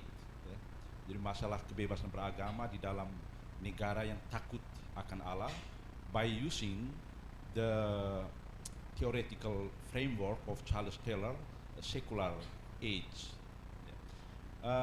In Indonesia, the people are fearing not to be religious. That is why the existence of atheist or atheism is not acknowledged in Indonesia. It is in contrary to the principle of freedom of religion, where the people have the freedom to be religious or not to be religious.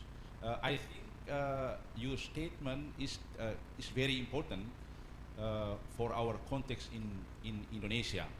And what do you think about it? I mean the existence of atheism, because for our nation the religion is the guarantee for the unity of the nation and for the morality of the nation, because many people think that we cannot be ethical without religion, although Immanuel Kant said already 300 ago that we can be ethical without religion. Yeah. Thank you. You can respond to that. Yes, yeah, thank you for that question, which makes me even more realize that we're really speaking from different contexts. But there is also a similarity here, is that the Indonesian situation sounds to me that there is a demand that you belong to an institution. So religion is turned into an organization, and an institution, an existing community. And that's a decision of state governance, which of course we don't have. Faith should come with freedom, but but that's not an institutional thing, right? I mean, that's the next step. I'm in a situation now where people don't grow up in faith, and they get older, and they need to find their way back to faith. But it's not something of finding a way back, because there wasn't nothing before. And so they have to discover something that is completely new for them. So that's a whole new situation and a whole new type of freedom. Before that, my generation, I was brought up as a Catholic. So it was taught at school, and I learned it from my parents, and we went to church. But already in the Netherlands, where I'm from, in a very secularizing context, after the Second Vatican Council, it happened all very, very quickly. And that was a different type of freedom, that you were brought up with it, you've got the instrument and the tools and the concepts and the language through which you can express your faith, and then you have to find your way with that in a secularizing culture. So we've got a type of freedom here. That is the freedom to discover new things that you haven't heard from yet, but you really have to find your own way with it. It's an individual enterprise, which is, as a Roman Catholic, it's a rather foreign way of discovering faith, to do it so individually. That's not, as far as I'm concerned, not what Roman Catholicism is about. So that's one freedom. Then there's the freedom, that's the freedom we are experiencing now, which is not necessarily only a good thing, right? Because you start with nothing. So freedom also means you are forced, that's the paradox of that freedom, you're forced to ask people to go and find your own way, to make it your own, which is also contrary to what I think as a theologian faith is. You don't make it your own, you receive it as a gift, right? Which is completely different. Then there is the freedom that I experienced, that Catholicism was all around me in the area that I lived in the south of the Netherlands, and that was, for me, it was the freedom of saying yes or no to what I have learned. And many people in my context said no to it. I said yes. That's another kind of freedom. Here, there's another kind of freedom, right? Here, you are not free to not belong, as far as I understand you correctly, right? You do need to belong to a certain religious tradition. Am I correct? So you don't have the freedom to not belong. Now, of course, so I would like to hear this from you. So there must be many people who belong to a religious tradition and not only not practicing, but not believing in, the principles of faith and the content of faith, and maybe practicing it as an external form, or maybe not at all.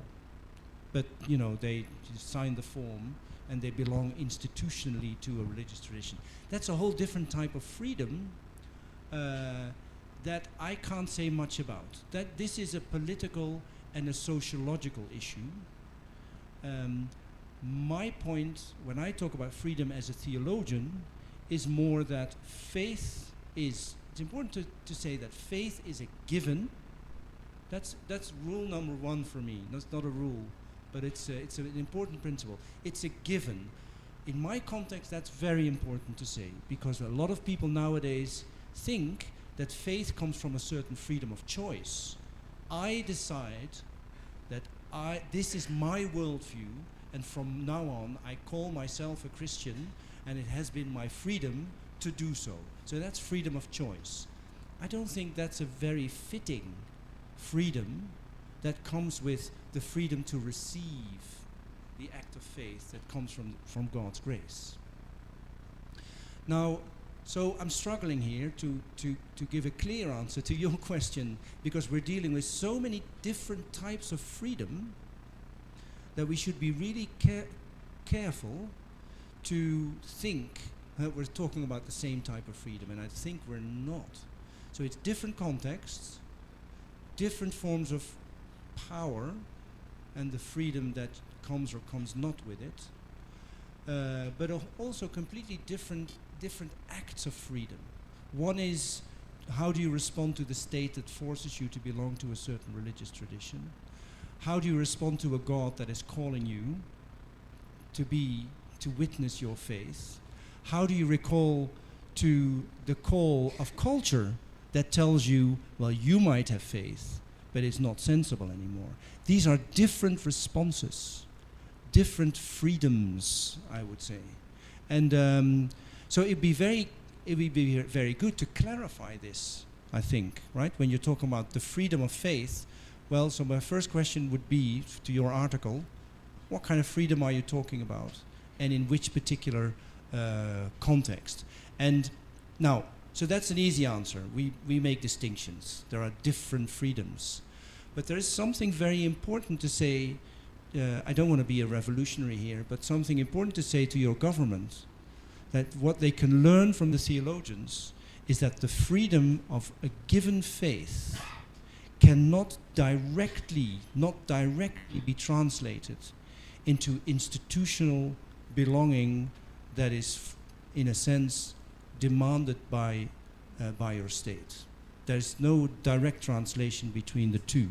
So the distinction that we make between the different freedoms can actually be instrumental in understanding, but I'm sure you've been thinking about this much more often already, so I might be saying the obvious here, but this is my first initial response to that question. Making the distinctions between the different freedoms of response to whether or not have faith can help to argue in this context that that faith cannot be forced, because it's the exact opposite of what faith is. And so in my context, I'm doing something very similar. I'm saying to my fellow theologians and fellow seculars, I'm saying faith is not just a freedom of choice. It comes with freedom, but it's not merely a freedom of choice. So it's a similar, not the same, but a similar strategy.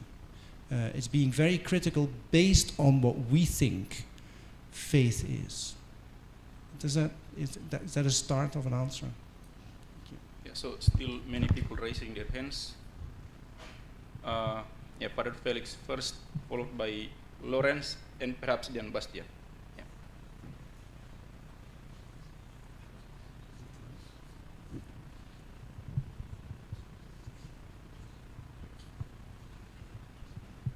We still have 10 minutes to go, so I think these 3 questions perhaps the last ones. Thank you. I would like to go further. What you said, the public sphere can become a sacramental space. And in the era of post-metaphysical thinking, there is a tension between the sacramental space and the secular space. And as a Christian, we are using our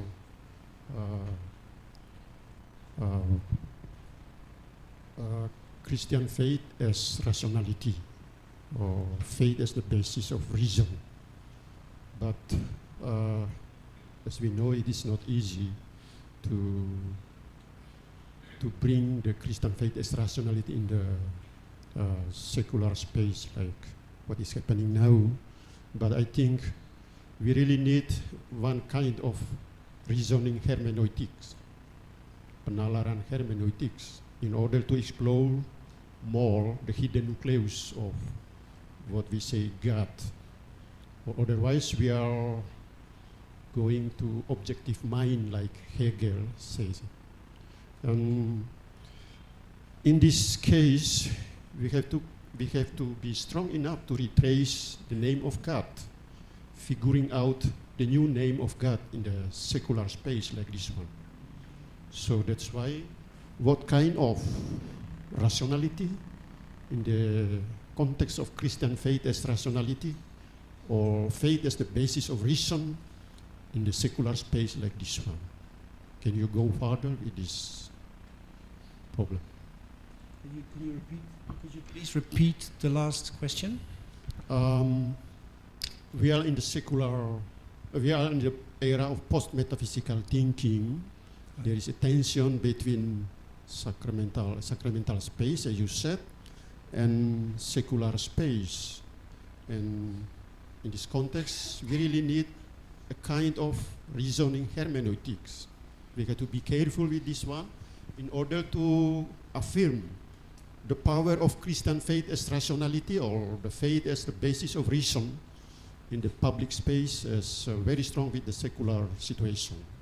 So in this context, we have to explore or to refiguring again the name of God in order not to say it as an objective mind like Hegel remind us.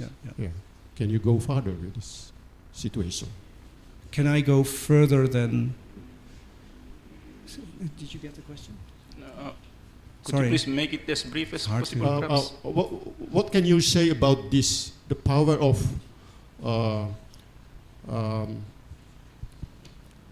Christian faith as rationality. Faith is the basis of reason in the secular space. Yeah. In order to figure out again the name of God. Right. Thank you. Thank you. Thank you. That is a sorry. It was difficult to hear, but I think that's a very important question. So, what we know from philosophy, I hope and I think, is that we might like to think that there are different rationalities and different reasons, but I don't think there is. We're humans. There's one rationality. There's one way of reasoning. And it comes with certain rules, right? We need to be able to explain to others how we reason and what the logic behind our reasoning is. And whether you're a Christian or a Buddhist or an atheist, you need to be able to speak with other people and use the power of reason to talk to others. Then, of course, we sometimes live in situations where people say, well, but all these different languages of faith, they're incomprehensible for one another. And therefore, some people say, so it's a different type of rationality. Or there are positions in the philosophy of religion that say the distinction between faith and reason is one of a radical difference, right? You have to jump, as Kierkegaard put it, you have to jump in order to have faith. And so there is a moment where you cannot reason anymore. I disagree. I think we should, to the very end, and it says so in the New Testament, that we are responsible to account for our faith, and rationally account for our faith. Now, so we're struggling here with others saying to us that the rationality of faith is actually not a good rationality.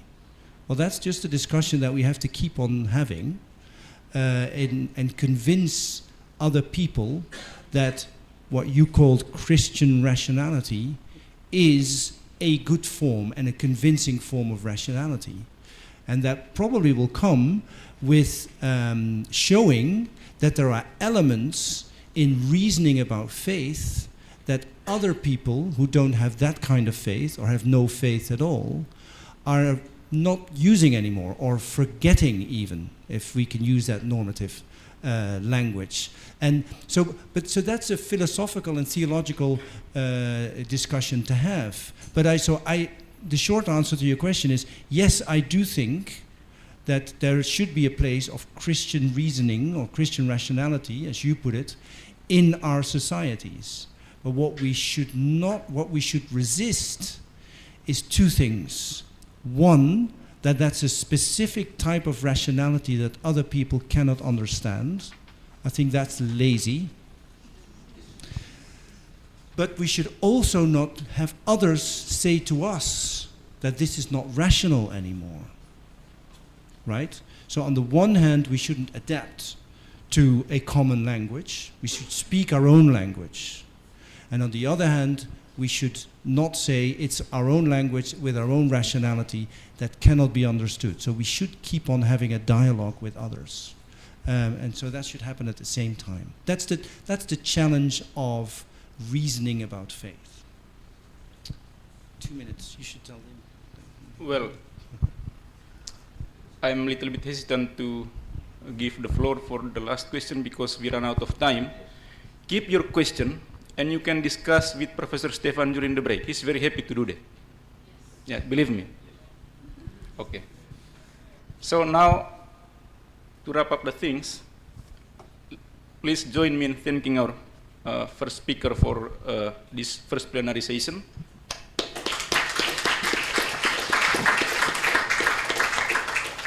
And thank you all for your active participation. So now we have a 15-minute break, and we will start again at 10:30 with the second plenary session. So those who still have questions, please approach Professor Stephan during the break. Thank you.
kasih.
Ladies and gentlemen, this is the final call for all of us who are still outside to please come in as we are about to begin our discussion.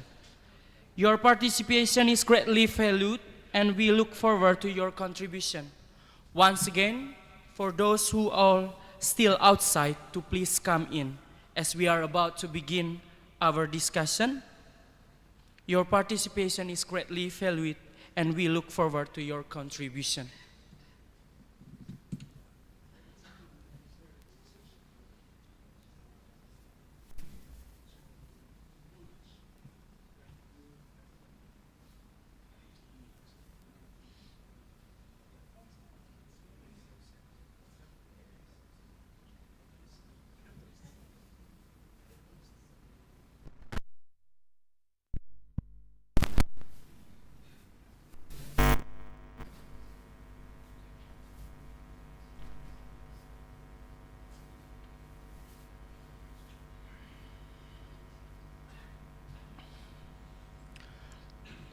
Ladies and gentlemen, I hope you all enjoy the refreshment break. We will now resume our discussion session. Please join me in welcoming back our moderator, Dr. Willy Gaut, to continue guiding us through the insightful dialogue.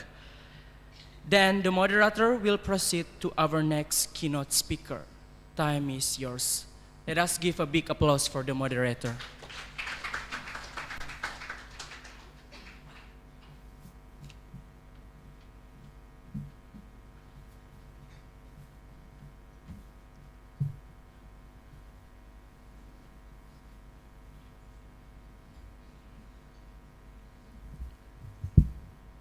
One quick announcement. Since now we are starting almost 10 minutes later than the schedule, so we are scheduled to finish also 10 minutes later than, yeah, we have to do justice to the time. So from living with the hidden God, the sacramentality of public life, now we are moving to the theology of solidarity. And it is my pleasure to introduce to you the second speaker for this plenary session, Dr. Budi Kleden. He is an Indonesian theologian and leader in the Catholic Church, currently serving as the Archbishop of Ende Archdiocese.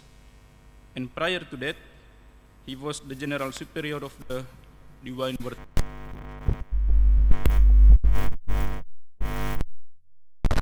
with studies in philosophy and theology at Ledalero and St. Gabriel Morling in Austria.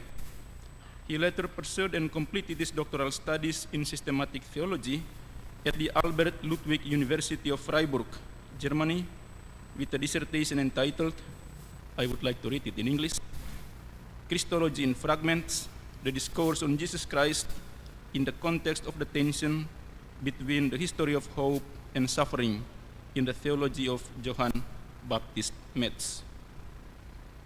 Since 2001, Dr. Budi Kleden has lectured at the Institut of Philosophy and Theology of Ledalero, IFTK Ledalero, and has made significant contributions to theological scholarship, especially in the fields of theodicy, political theology, and the intersection between theology and literature.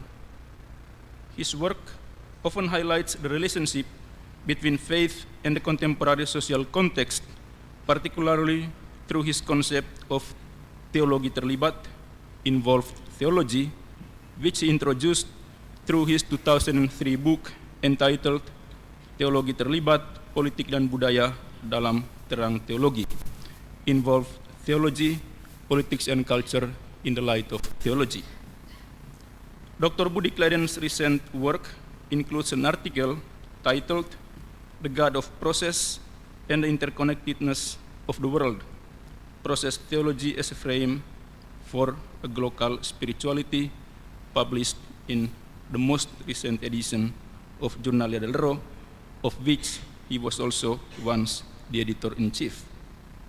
And the title of his presentation today is Woundedness and Solidarity Toward a Compassion-Based Politics, or in bahasa Indonesia, Keterlukaan dan Solidaritas menuju politik berbasis kompasio. So without further ado, Dr. Budi Kleden, I give the floor to you.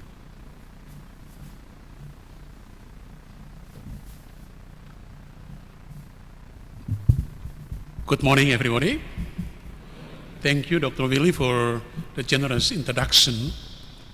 Esteemed speakers, dear organizers and attendees of this conference, it's a special feeling to, after so many years, to talk again to a group of people like you, the academicians. Father Otto asked me to deliver my presentation in English, but I have to acknowledge that my English is not an academic English, it's more a pastoral English. To be more precise, a pastoral English of the Archdiocese of Ende. First of all, I would like to thank the organizers for inviting me to be part of this conference and to present my paper. It's really an honor for me. I chose to speak about woundedness and solidarity in this conference on public theology in Indonesia, and I do so for several reasons. First, I have the impression that our life is increasingly driven by the win-lose pattern, both in thinking and in action. To win, people employ whatever means available, including those which inflict suffering on the lives of others. This takes place not only in political and economic realms, but also in religions. We think, decide, and act following the pattern of majority and minority, of strong and weak, which eventually always leads to sacrificing others. Second, the fact that the concept and practice of prosperity theology is ubiquitous. People promise the miracles of income enhancement, of change in economic status, while preaching as if the enhancement and change could occur suddenly, like someone winning the lottery. Third, Christianity is basically a religion which opens its eyes to honestly see and willingly embrace the reality of woundedness and suffering. As St. Paul says, what we preach is the crucified Christ, the cross, which we often regard as part of our public identity. Under the big banner of public theology, we need to speak about human woundedness and God's mercy, so that our politics, our life together can be more human. In this presentation, I will first discuss briefly upon the reality of woundedness and how this reality changes and makes us grow more mature as human beings. At the same time, in the second part, I will invite the readers to reflect on God's mercy, which makes it possible for us to see the reality of our woundedness honestly, to acknowledge it, and to accept it bravely. The last part will deal with compassion as the base of a new politics.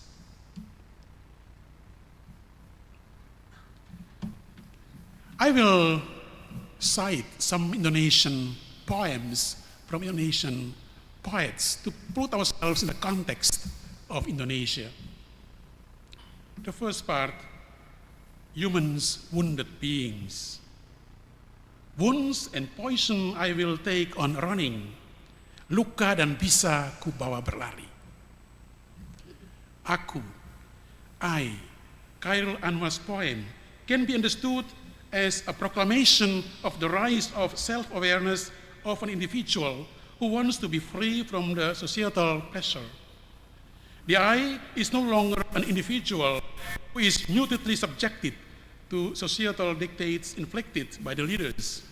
The I speaks up and wants to determine his or her own future, not only for 1 year or 1 decade, but for 1,000 years, 1000 tahun lagi. However, the autonomous I is not a person free of woundedness. Khairul Anwar does not write I run away from my wounds, but instead, wounds and poison I will take on running. The poet proclaims his awareness that no one can be free from woundedness. Each one of us has his or her own wounds, be it visible or invisible, acknowledged or denied. Kyril states, the I is committed to march forth. The I has been changed for too long and has let himself or herself been changed by the hair. Now that his or her awareness of urgency of liberation begins to emerge, the I must run. This attitude of Kyril's I is like the claims of some Indonesian politicians that we have to take extra steps in order to be able to deal with Indonesia's gap legs. Normal steps are no longer sufficient for responding to this situation, and therefore, only if we are willing to run forward can we place our country on a par with other nations. The question is, can one free oneself from one's wounds and be clean from poison only by running forward, taking extra steps, working harder, and getting busier personally or as a nation? On this point, Kyril just leaves us with no sure clue. He only writes, running until the searing pain goes. The pain and sting may begin. It can happen that because one's obsession with pain or because one's focus on the struggle, one no longer feels the pain and sting coming from the wounds.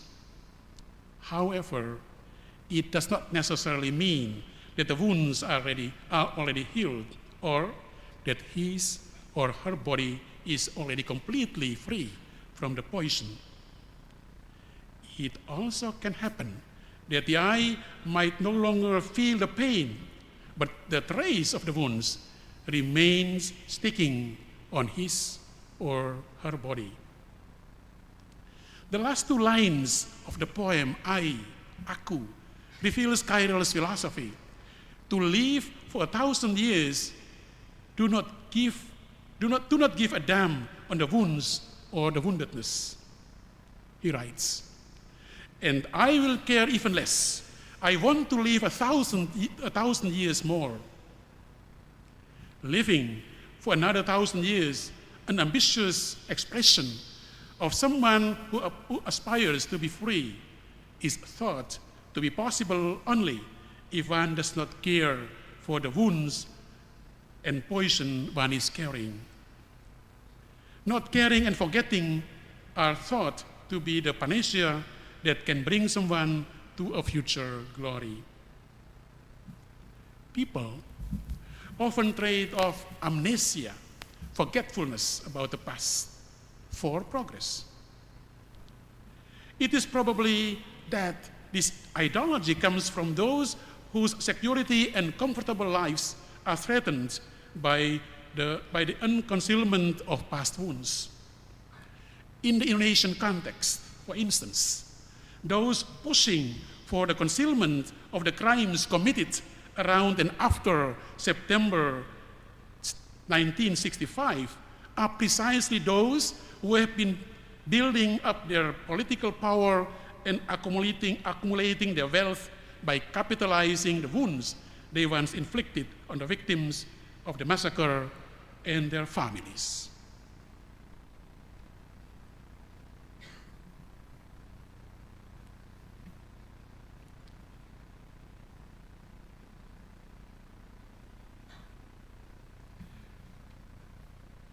Arriving at the shabby shanty of the poor, promptly I forgot your name, the secret of a cry of the wounded.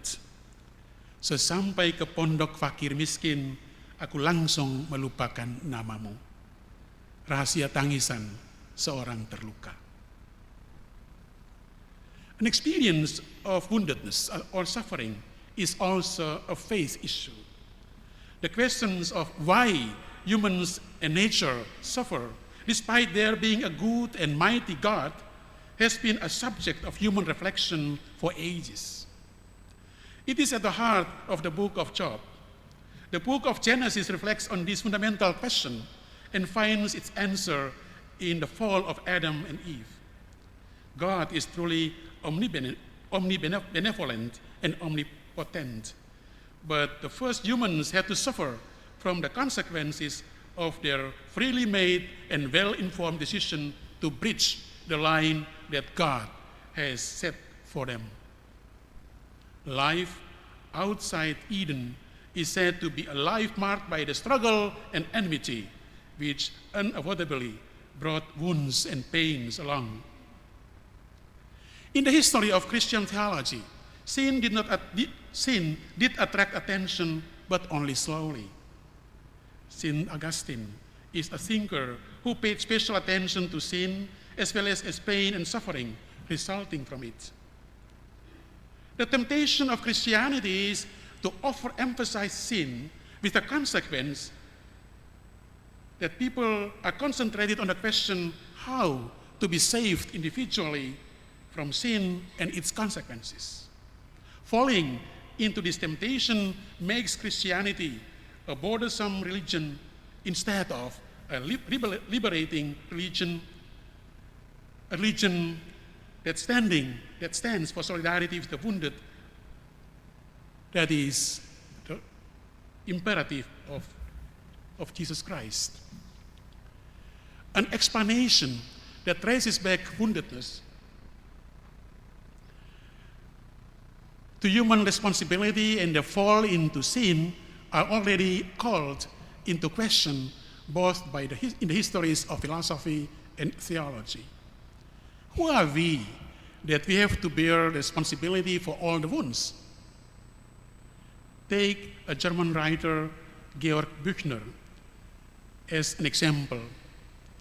Büchner put forward his idea on the issue of woundedness and suffering in the drama titled Dante's Tod, The Death of Dantes. He asks, why am I suffering? Suffering is a bedrock for atheism. A pulse of pain, no matter how tiny it may be, no matter it's taking place only in one atom, leads to a crack from top to bottom, all the way down. We just talked before about atheism.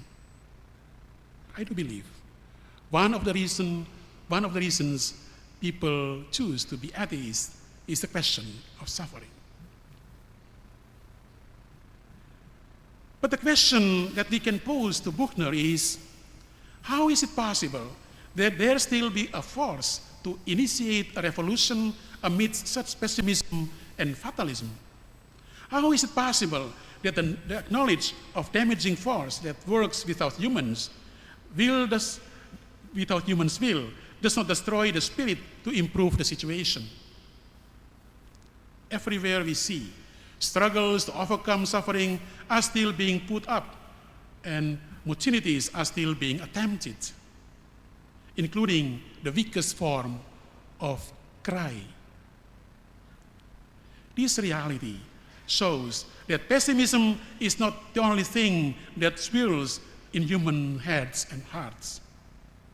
That which is firmer than the rock of atheism is a conviction that the experience of woundedness and suffering can be a source of force to strive for changing the situation for a better. Humans have the right to opt for a better life and a better environment. This right should come from and be guaranteed by an institution that goes beyond this earthly world. Only if there is a thought and conviction such as this can suffering become a bedrock for resistance. In Indonesia, our temptation is not falling into atheism. Standing against Buchner's attitude is, in our context, more religious fatalism, which we can frequently find in our context. Suffering is seen as God's punishment for humans' mistakes. In this view, the victims are regarded as sinners that deserve such suffering. It is equally frequent that such a fatalistic interpretation comes from the holders of civil public offices. The claim of catastrophe being unavoidable God's curse is put forward to camouflage the failure in running the government responsibly. Failure to protect the young people leads to their being victims of human trafficking, and even their deaths is camouflaged with the claim that their deaths are something we must accept because there's punishment from the Lord. Is it that easy that we translocate our responsibility to God? Mustn't we be willing to reflect deeper and search more seriously about making such a claim, before making such a claim? In his poem, Surat Untuk Tuhan, a letter to God, Father Leo Kleden SPD depicts in a beautiful and profound way the eye's search for God, a spiritual, philosophical, cultural, and existential search. After encountering a young couple, a prophet, a philosopher, a religious leader, and a poet, the eye finally arrives at a hut of a poor. There, God's name is forgotten. It's not important nor urgent to remember such a name. God's name is the names of the poor which are nameless. God's face is their faces which are faceless. Leo Kleden writes, "Indeed, in the sea of sorrow I have forgotten you." However, the pilgrimage story of the eye does not end there. But why is it that this afternoon, when I am utterly exhausted, losing all self-interest, unexpectedly you arrive, a light, supreme light, sacred silence that gave birth to the world, richer than love, yet is poorer than longing, amidst the faces of hungry children. Lo, I bow to worship you. From the faceless and the nameless, God's name and face find their way back to human consciousness. Some weeks ago, when I visited a very simple, a very poor family, in which the lady of the house had to replace her husband as the breadwinner and to take care of her son who had been suffering from mental breakdown for decades, and her other son who had just disappeared while leaving his wife and their only 1-year baby home, she invoked the name of God in her native language while sobbing quietly.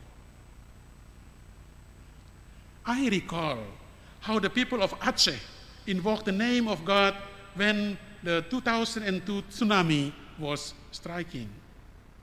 There, people called on his name and longed for his presence.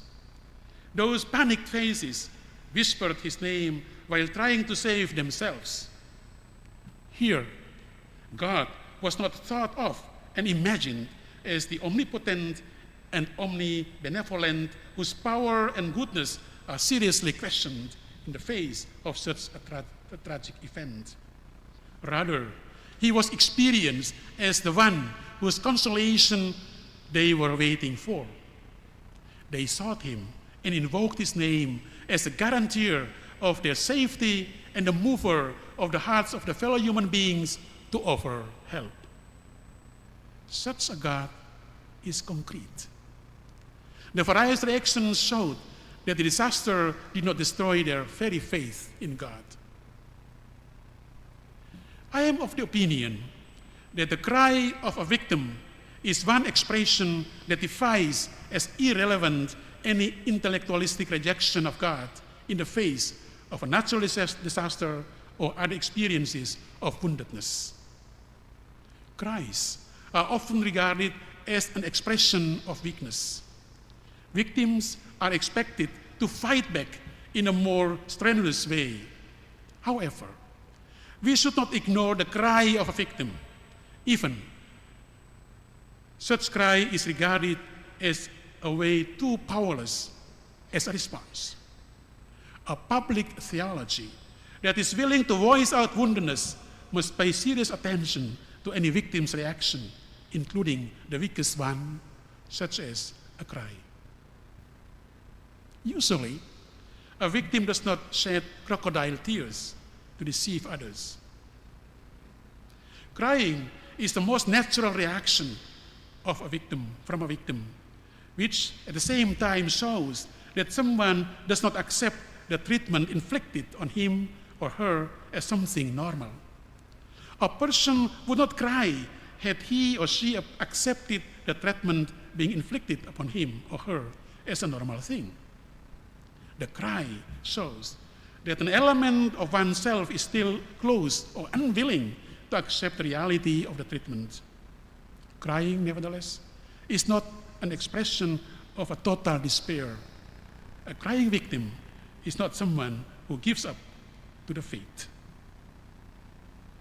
Humans fail to condition themselves to accept the reality of death, especially the deaths caused by unanticipated events and the practices of injustice is real.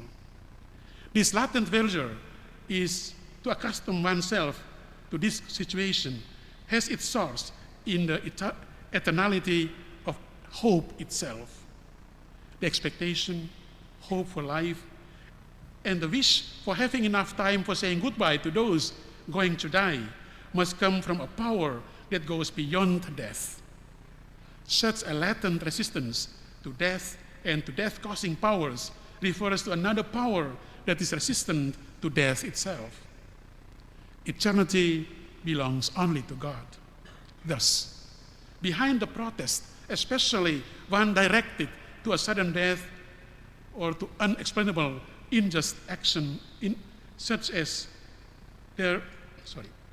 Thus, behind the protest, especially one directed to a sudden death or unexplainable practice of injustice, so that there is God. Behind all these, there is a divine power. Maybe the cry of a victim, in whatever context it might be also a sacramental presence of the Lord. In their experiences of injustice or those of woundedness due to natural disasters, the victims who can do nothing but cry also proclaim God. Their cries manifest God's presence to us. Wounds are not always able to motivate people to carry on running with the poison on their skins, as the eye in Khairul Anwar's poem does. True, it can happen that the stinging pain disappears because of alcohol or drugs, not because of a successful life that 1,000 generations of descendants can enjoy. What we really need, therefore, is solidarity with the wounded. A special attention must be paid to the wounded. It is necessary to have a good Samaritan who is willing to pause to give a hand to the wounded who is lying helplessly after being beaten severely, after even his or her last hope, also robbed of him or of her. We need a good Samaritan who applies the healing oil to the wounds of the stranger before bringing him to the nearest lodge and caring for him and for her further. Instead, what we need are those willing to pause, to check out carefully, consider and take a concrete action to bandage the wounds and to take good care of the wounded in question. The Samaritan is willing to touch the wounds of the wounded stranger he or she finds lying helplessly. This is the reason why it is necessary to have missio ad vulnera, the mission to accompany and to walk together with the wounded. Or, as each and every one of us have ever suffered from a wound, we could also speak of missio inter vulnera.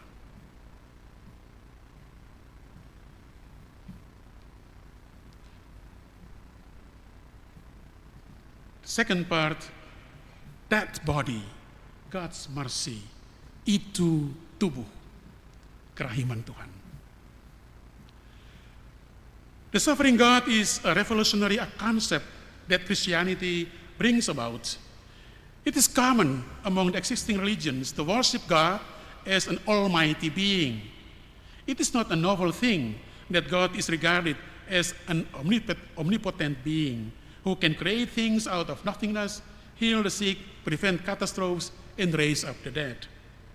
God is regarded often as the owner of the indefinite power and the unrivaled holder of all dominions.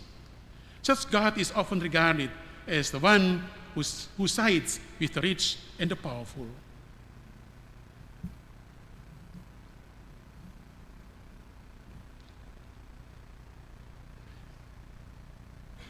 It is often the case, and that is very often we find in Indonesia, that wealth and power are seen as the signs of God's special blessing and love for those who possess them.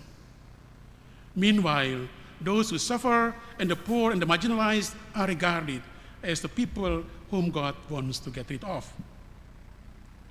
Surrounded by religions that view God as such as this, it is not easy to believe in a wounded God, a God who was helpless in the face of human power and violent acts, who was mocked in unfair court of justice, and who was the target of an angry mass and crowd. A suffering God, a God being ridiculed and insulted in the city streets, whose body being tied with ropes, is not easy to be acknowledged as a God worthy of worship. No wonder his disciples slowly abandoned him. Nevertheless, that is precisely the core of our faith.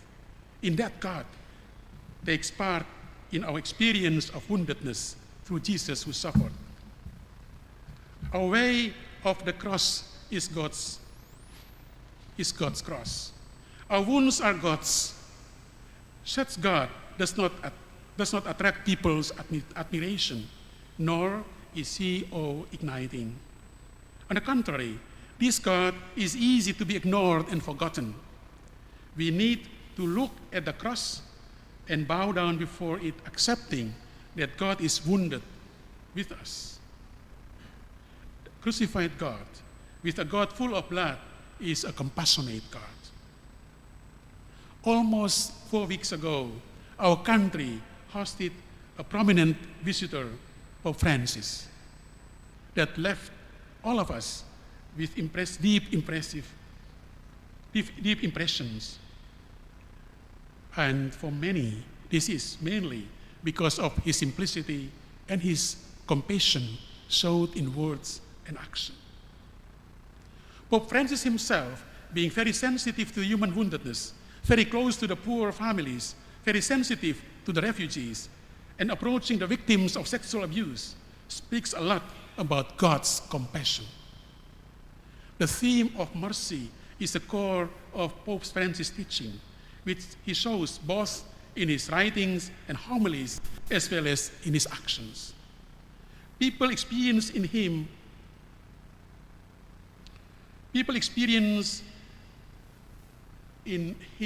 a Pope that is close to them, a Pope that has sympathy and solidarity, embraces those who are marginalized, comforts those who mourn, gives hope to those who are in despair.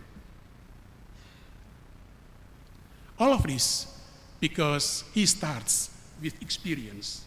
Experience is a starting point. Theological reflection and pastoral activities must take concrete experiences as their point of this departure. We can offer theological actions and pastoral model that can respond to woundedness only if we take our own experience of woundedness as a starting point. This is precisely what Pope Francis or Jorge Jorge Bergoglio does. As a Jesuit who was being trained in accordance with Ignatius of Loyola's spiritual exercise, Bergoglio experiences and conceives of the feeling of shame as a grace. Faced with God's limitless mercy, but at the same time being aware of his or her sinfulness, a human being with conscience would feel ashamed. This feeling is a starting point for the confession, a change in the life direction, or a behavior change for a better. The crisis that the whole human race is facing is the loss of the feeling of shame and the tendency to focus on the mistakes of others. People no longer have the habit of looking inward and examining themselves in the face of the myriad of problems. Instead, what people often do is to point fingers at and blame others. Developing a public theology on woundedness can be done if a theologian engages in the experience of woundedness and if he or she empathizes with those who are suffering. This engagement serves as a basis for the credibility of his or her theological reflection. Indeed, it should be borne in mind that a person who has ever experienced woundedness and suffering often forgot about their own experiences. His or her own pattern of thinking, action, and theological reflections do not reflect those experiences. Since theology, conceived of as talking about God, not only is reflected in words but also in lifestyle, a theologian who speaks about woundedness and God's solidarity can be trusted only if he himself or she herself shows them in his or her own lifestyle. Sentire mundo, to feel with the wound, with the world, to empathize with the world, wounded humanity. Opening ourselves to see the reality makes us aware makes us aware of the woundedness of the world. The world and the spirit so much need God's compassion, since our humanity is suffering from a deep wound. Humanity is wounded because of an experience of dissonance between idealism and reality that human beings have with regard to both themselves and their environment. A lofty aspiration of one's own self and a high expectation about the society and the world are often faced with the inability of oneself and the world to satisfy them. Influenced by various advertisements, people dream of something unimaginable for themselves. At the same time, people desire for a sudden social change due to their having experienced structural injustice for a long time. People expect that the election of a new president or new members of parliament would solve all problems of injustice and corruption. Or, with the election of a new leader of the Universal Church or the election of a new bishop, people expect that various misconducts and practices burdensome to the faithful will be put to an end. It is not easy. However, to realize such a dream is important. People are pressured and overburdened by their own aspirations. In the very end, people try to free themselves from the burden, give up with the expectations and orientation, and do away with the feeling of guilty. A theology about human woundedness and God's compassion does not negate the responsibility of those who have caused the woundedness. The feeling of shame for having abused power and wealth needs to be revived. Such a feeling serves as means for personal control that can prevent one from an act which can hurt others. The loss of this feeling paves the way to arbitrary acts, including ones which ignore legal rules and moral responsibilities for the sake of one's own interest and those of one's family. The same statement came from a number of religious and cultural figures shortly before our country's presidential election this year. The loss of the feeling of shame from some of our political leaders.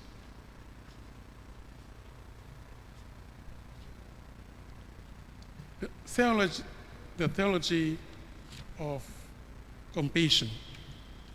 Compassion contains theological inspirations needed for helping the church to live out its vocation as a doctor, being like a hospital tent for all the wounded and for those in need of cure. The church such as this is a compassionate church, a church which engages in the suffering of the faithful and the society. Compassion is commitment to life. Compassionate God cares for, creates, protects, and saves life. Compassion reminds us that God is not a bystander who is watching from afar human beings fighting against dangerous currents. On the contrary, God is moved to help, jumps into the currents, and reaches out to save the works of God's hands. Thus, adversity is not the end of human beings, but a situation from which they can always be saved. Compassionate God is a God who has a heart for human beings who are in hardship and wounded. It is the Latin word misericordia that best captures this idea. Etymologically, the word is composed of cor, heart, and miseria, misery. It thus means having a heart for those in misery. God's heart is not made of stone. It's not a heart which is cold and stiff in the face of human misery. On the contrary, God's heart is a heart moved with compassion when seeing the suffering of the people and responsive to the appealing cries of creation. Indonesian language makes it easy for us to understand what misericordia means and to practice it. The word kerahiman, rahim, mercy, compassionate, comes from the word rahim, an Arabic word which has the same root as the Hebrew word rechem, rachamim. Rahim is used to show generosity or compassion. However, it also refers to a female's internal body organ that bears a fetus for 9 months before birth. Analogically, the word rahim is also used to refer to all things that are the source of something. According to the Bible, compassion, rahim, is part of the mother's attitude of paying attention and caring for a fragile life. God is compassionate. God is rahim. God protects and takes care of human life just as a mother guards and loves a fetus in her womb. Compassion protects life. It is directed toward those who are fragile and powerless. Only those who know that humans are fragile beings can really treat these beings with compassion and are willing to forgive them, giving them a new possibility to reorder their lives. Compassion comes from an awareness that life is always surrounded and threatened by many kinds of danger. Compassion, put our focus on compassion as a consequence in understanding and practicing power. First of all, power means to organize oneself, to discipline oneself. In the context of public theology in Indonesia, the understanding of power, of this kind of power, is urgent. Good political leaders and holders of public office are those who, first of all, demonstrate their abilities to discipline themselves from various inclinations to misuse power for their own interests, the interests of their families, and those of their supporters. It is necessary to have a public theology that talks about power by using the concept of the omnipotent God that is also at the same time merciful. The last part, towards a compassion-based politics. Compassion is not just a feeling of pity for someone who is suffering. Rather, compassion is the openness and the ability to embrace the suffering of others, an active gesture towards what others are suffering. In this sense, compassion demands a metanoia, a reversal of perspective. One does not just remember and concentrate on one's own suffering. On this reversal of vision, to see the suffering of others is the basis of the politics of a peaceful convivencia. Compassion-based politics is understood as the exercise of public power built on the awareness and sensitivity to the suffering of others. Who are the others? In the context of his political theology, John Baptist Metz, first of all, refers to the groups of people with whom we are currently engaged in conflict.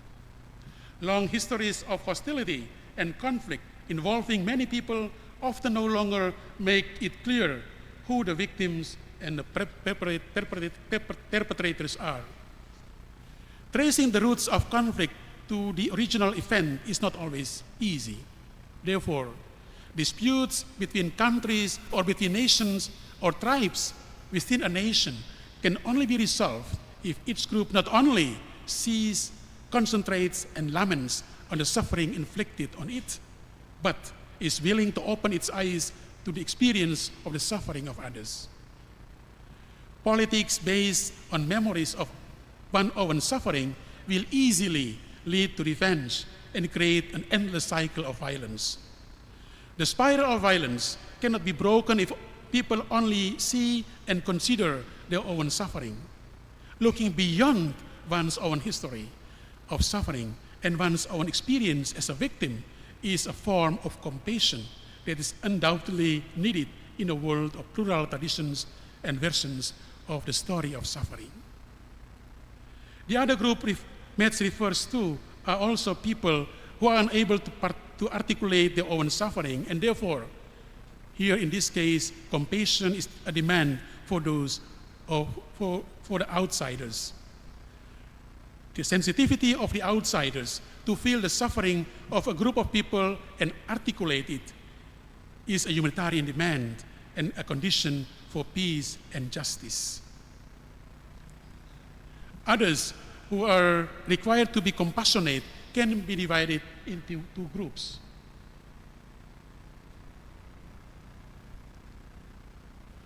The first are those who live with the victims, share space and time with them, and therefore cannot escape the cruelty and uncertainty that the victims experience. Here, we can talk about con-solidarity. Such people experience in themselves what is inflicted on the victims, even if they are not the direct victims themselves. The second are those who are moved by the suffering of the victims and defend them without experiencing what happens to the victims themselves. Here, we talk about pro-solidarity. Although they have different weights, compassion from both groups is necessary. Politics built on the basis of compassion is a politics of peace. Compassion is inspiration and motivation for the politics of peace. It aims at stopping the long-running conflicts between groups and the cycle of revenge. 4 issues can be mentioned as reasons for the importance of this politics of peace. First, because it often happens that political leaders allow their citizens and supporters to suffer for their own prestige.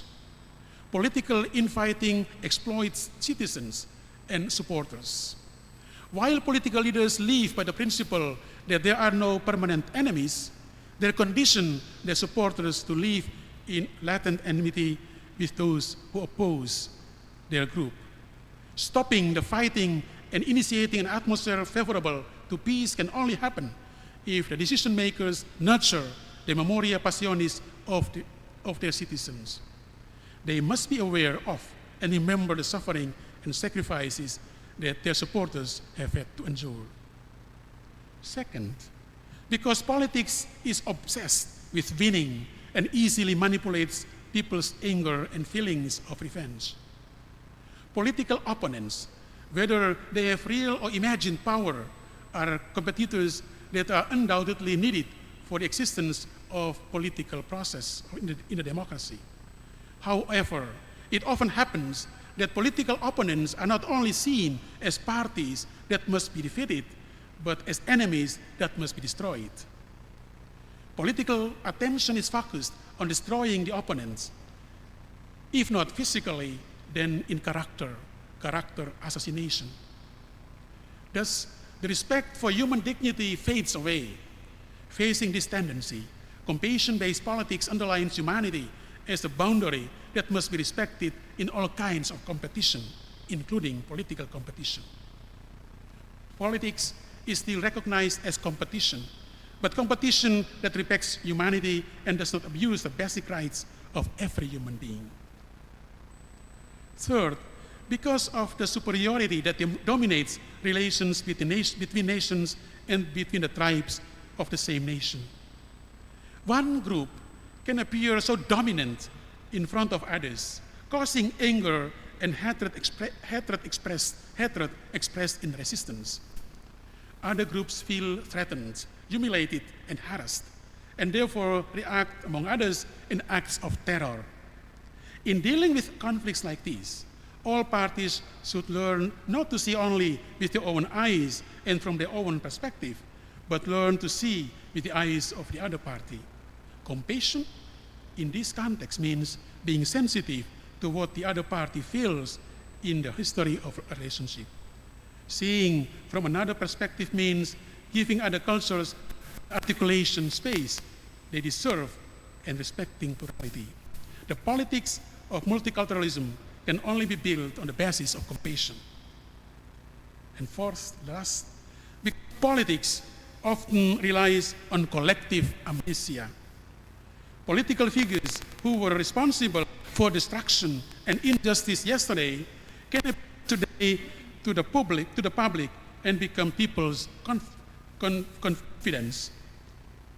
Politicians are good in nurturing and exaggerating the memory of their own suffering, but do everything in their power to erase the collective memory of the suffering they caused. Others, in this way, the destructive potential of a politician is not properly exposed. The chances of repeating the history of atrocities become greater. Collective amnesia breeds new oppression and injustice. Compassion is the antidote to the collective amnesia and thus the basis of a politics of peace and that has a future. I come to my conclusion. Woundedness is part of our very reality as creation. We are wounded, be in our private life, in a journey as a family, or in our life as a member of a nation. Some woundedness occur in the church.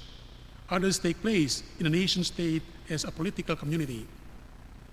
Nature is wounded too, especially because of human never-ending greed. Acknowledging, accepting, and embracing woundedness is a way to healing. Therefore, there would be no healing without a willingness to acknowledge the wounds and the woundedness.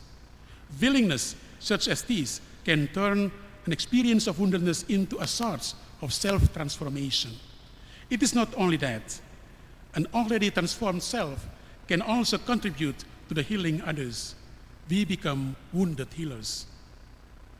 We are not alone in this whole process. In the theology, we believe, we teach that the Lord of our faith is a wounded God, a God who is willing to journey with us in our way of the cross. This God is a compassionate God. The church can only proclaim the compassionate God convincingly in the society, in the world today, if the church itself is compassionate. This means that the church must have a clear commitment for life, commitment for safeguarding and defending lives being under threat, for improving the quality of life of the oppressed, and for placing the marginalized at the center of life. This commitment should be manifested in the church teaching and praxis. What should be avoided is the view that compassion is merely essentialism without willingness and audacity to initiate emancipatory actions. This is because a compassionate God, as witnessed by the scriptures and introduced by compassionate Jesus, is a liberating God. Being faithful to this Lord means being compassionate. Consequently, developing a theology of human woundedness and God's solidarity is a contribution for public theology. Thank you.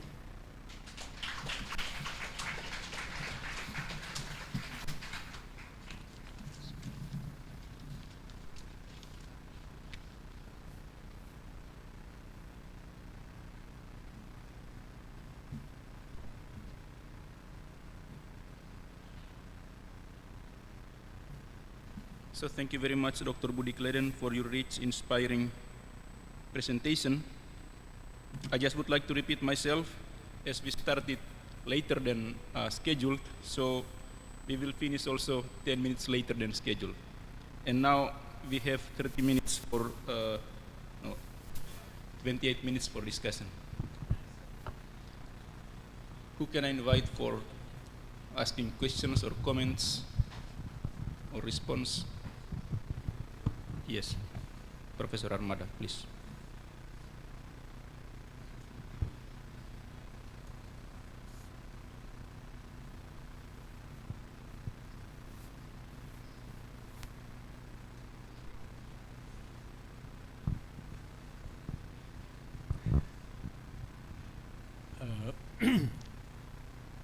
I would like to express my deep gratitude for your inspiring presentation, Monsignor Budi Kleden. And I'm really glad that you mentioned the mass killing of 1965. I'm working currently this episode, this sad episode, this big hole of our humanity. And I do believe that the woundedness of Indonesia will always be there unless bravely we deal with the mass killing of 1965. That would be the absolute of, let's say, the criteria of even doing theology. I would say, I would quote Metz when he spoke of after Auschwitz, there is no ethics. We cannot speak ethics anymore. So that means that this is a very serious woundedness to deal with. So I'm really glad if this forum of the students and also the theology enthusiasts will, let's say, take this, the mass killing, also a part of doing somehow theology or public theology. We need to open the blindedness of the eyes of the politicians and also of ours, you know. Thank you. You can respond immediately.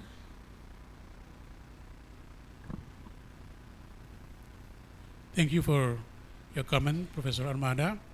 I think it's a real challenge for the IFTK, the Institute here, really to start the discussion more publicly in a manner that results in a peaceful convivencia than just to raise the sentiments. I think such discourse is needed without creating a space for academic discourse. what could happen is that either we oppress that feeling or we allow that feeling comes out in a manner out of control. So therefore I think it is important to create that space organized by such an institute to discuss about this openly, honestly. And I think that the Institute has started something. Some years ago there was a book published on this issue. I think it should be continued. Maybe as a result of this conference, because we talk about public theology in Indonesian context. So how to deal with this issue? I totally agree with you. Without being honest with this period of our history, we will repeat the same, maybe in other forms, but the same pattern. So it needs a lot of courage, but I think it should be done in that context in the academic context. It's better than we just leave it. If we leave it without touching it in academic way, as I mentioned, we will allow it to be oppressed or to be expressed in a way we are no longer able to. We will not able to control. Thank you. Pendeta Meriko Limon, and then Father Itzedori. Thank you so much. I want to continue on this issue. This afternoon, I will share with you some of our works around the issue of 65. Maybe some of you know about the book that we published in 2011. The title in Bahasa is Memori-Memori Terlarang, and it is translated to English with Forbidden Memories by Monash University. And this afternoon, I will share with you the way I understand feminist public theology in Indonesia relating this issue. One that I will say is that really important to acknowledge and to create space where the victims, the survivors, will articulate their voices.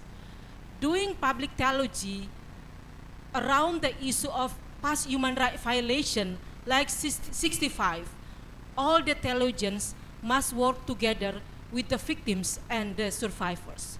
So public theology is then what I understand from the literature that I read. It is about the first order, that is the narrative of the victims, and the second order, the dialogue between the professional theologians and the survivors. So a part of our feminist public theology in Indonesia relating to the human rights violation like 65, 66, first of all, I think is, I agree with you, creating and nurturing intermediate space for doing theology with the survivors. This is a critical reflection that needed, because for a long time, the church just follow the master narrative of our government, our national government, and it is very much from the military perspective. So history is written from the perspective of the winners. And how about the voices of the victims, the survivors? And the second one, I relate to what you just say, Dr. Budi Kleden, about uncovering and touching the wounds of traumatic events. A theologian called Nindyo Sasongko write a nice argument, a nice article about it. Yesterday I heard from Professor Stephan van Erp, not to romanticize, but I use his framework to understand what he called epistemic ignorance. Epistemic ignorance is not merely a lack of knowledge about something happened in the past, but also an epistemic and structural phenomenon which brings about marginalization, exclusion, exploitation of different individual or groups. And relating to the 65, it is about the male and female survivors and victims. And it is also important. Yesterday in Rita Piret, I met Father Pede, one of the people that we still have among us. We need to learn from him how to name the evil. Many times the church, because of the lack of analysis, the social analysis, we cannot mention the evil. So I want to ask you, Father, what in terms of woundedness and compassion, what kind of courage that we have as based on the theology that we develop to name the evil, and also in case of 65 is also to include a macro analysis that what happened triggered by global attention and competition between the big players. Gajah berkelahi, pelanduk mati di tengah. And lamenting the gross human right violation. The lament ya, meratapi apa yang terjadi. I think both of our churches, Catholic and Protestant, we are still have a big task on doing that. And then affirming, celebrating the resilience of the survivors. Sorry for interrupting. Can you make yourself more, formulate your questions more briefly so we can accommodate more questions? Terima kasih. And the last, also part of binding up wounds, I want to ask you, Father, to relating to 65, what still need to be done, binding up wounds. Terima kasih. Thank you, Dr. Mary, for your comment and your questions. First, I want to remind you of my written paper. There I write about the narrative, to listen to the narratives of the victims. Narratives, because they can only tell stories, they or the people surrounding them. But also, as I mentioned in my presentation, that sensitivity to the cry without being able to tell, but just to the cry. Many victims are not able to even to tell. But I think we need to also to develop that kind of sensitivity and theology of the cry. Maybe we are, almost all of us, many of us are here men,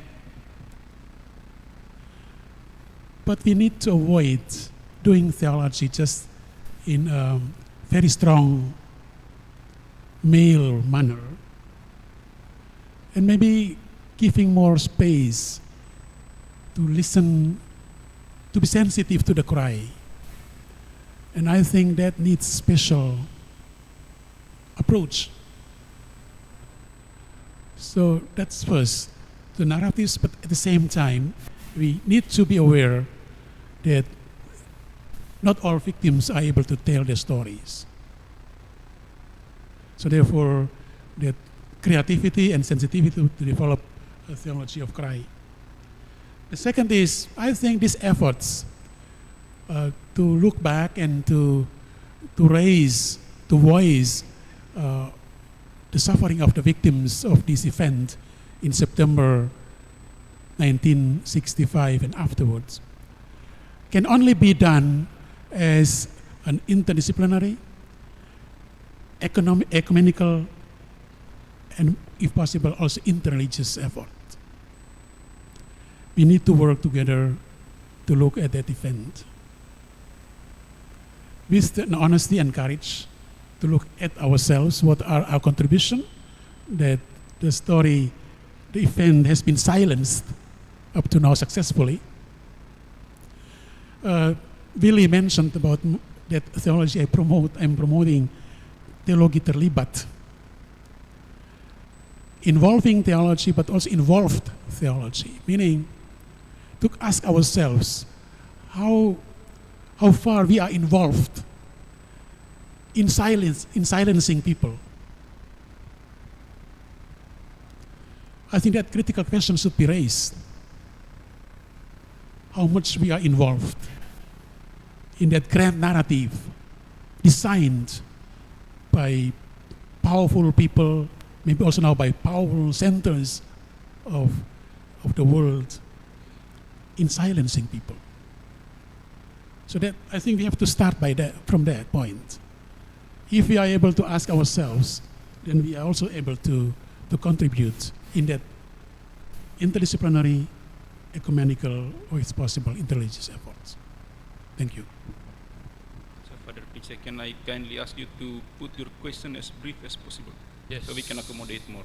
Yes, I do. Thank you very much. I will do it briefly. So, Monsignor Budi, you talk about the mystery of the cross and suffering. Unfortunately, in front of a society that avoid suffering, avoid the cross. And yesterday, the Professor Stephan said, we are facing a culture of success.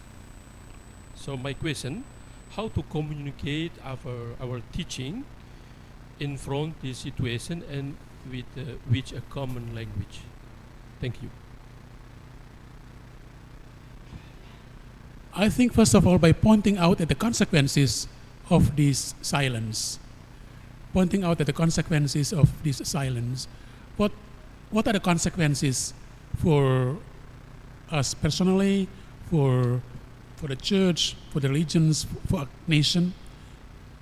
Because we keep silence in front of this suffering. Because we no longer have the courage to see the cross and to talk about the cross. What are the consequences? The consequence is that we become a society that only is driven by competition. The survival of the fittest. That is that theory of Darwin in sociology is really terrible. No? The survival of the fittest in society. Only those who are powerful, those who have richness, those who are successful in the intellectual context, they are the ones being seen, being heard, being acknowledged.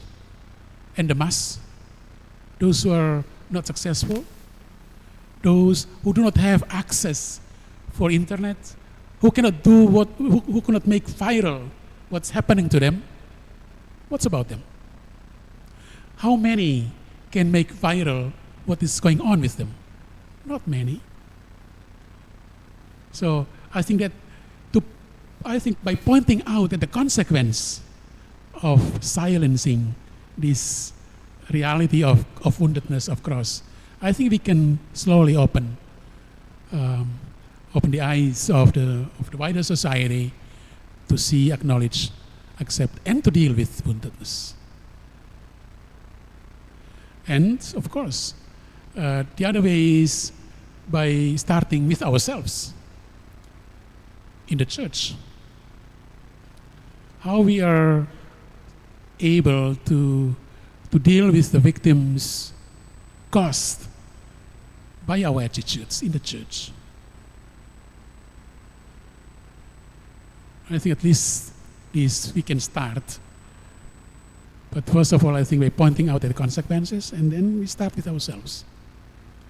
I think that is what makes Pope Francis so popular and accepted, is that he talks about the victims, but he also has the courage to touch the wounds in the church itself. And only that makes us credible. Thank you. Next. You have a question? So please.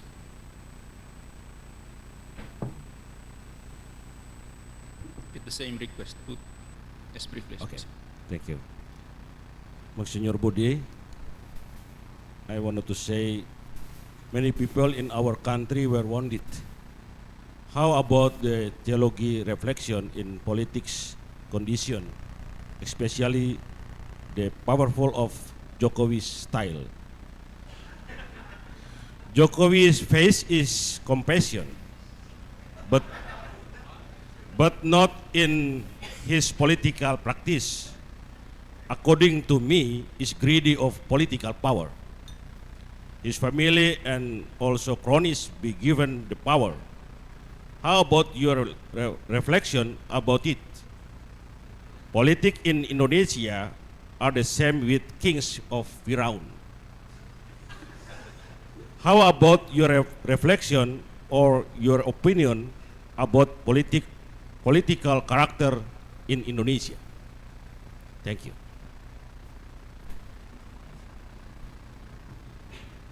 I think you know better the situation, and you can talk better about the situation than myself. I only want to say this. It is important to see the concrete figures, but our task as academicians is to see the pattern and to avoid the pattern being repeated.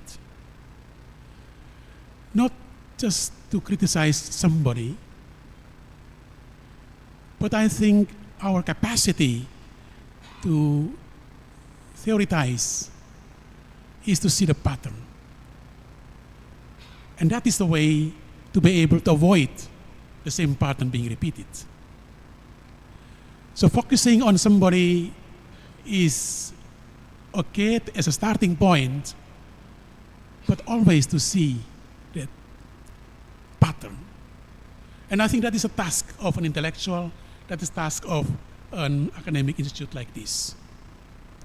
Because if we only talk about individuals, I think we will never finish. It is a task, it's never finished, but still, I mean, we cannot point out 1, 2, 3, 4, 5. But I think to see the pattern is important. And for me, that is the task of intellectuality. We still have 5 minutes to go.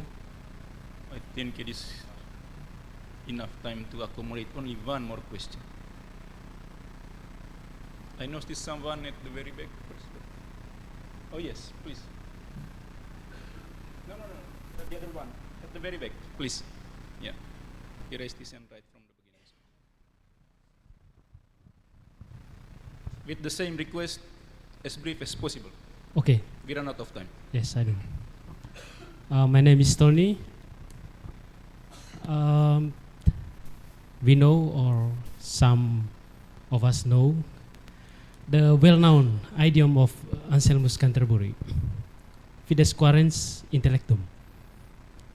And I didn't hear this idiom in your presentation or even in Stephan presentations.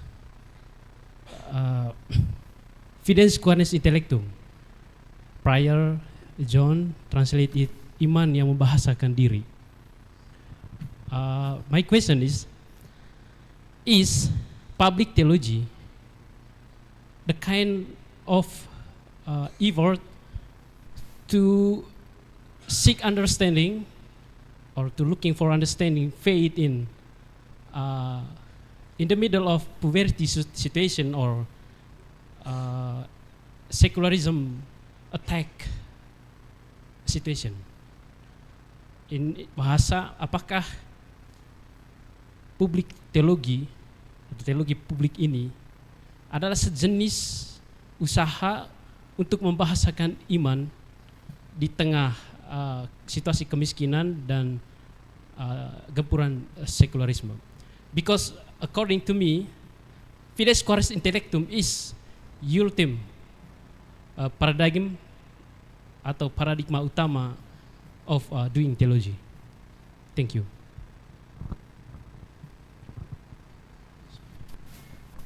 I think what Professor Stephan said before was very important. That Fides quaerens intellectum, that means that we rely and we believe in a rationality that unites us. And we have to enter into that. So that is exactly the public theology. So we assume that is a rationality we share in common. Of course, we have our own arguments, but we need to articulate that arguments in a way that public can follow it. And exactly that is what we mean by this. That's an effort.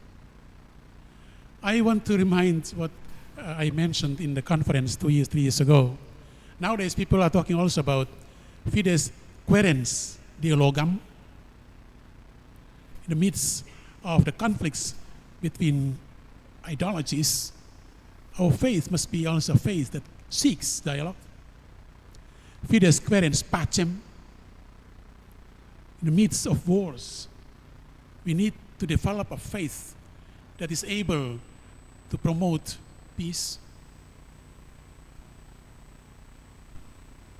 And fides querens vitam, where life is endangered, either by natural disaster or by the misgovernance of the leaders. Faith needs to be fides querens vitam. Faith that seeks to promote life. So exactly, I think what you said before, yes, that is, I think, what is intention of the public theology, to do that fides querens intellectum. And I think nowadays we can also expand that intellectum in pacem, in vitam, in dialogam. Thank you. I think it was just the perfect statement to end with. So I'm deeply convinced that there are still many questions to ask, but we are limited by time. So if you are not yet given the chance to raise your question, don't blame me, blame the time. So please join me in thanking our speaker for this second plenary session.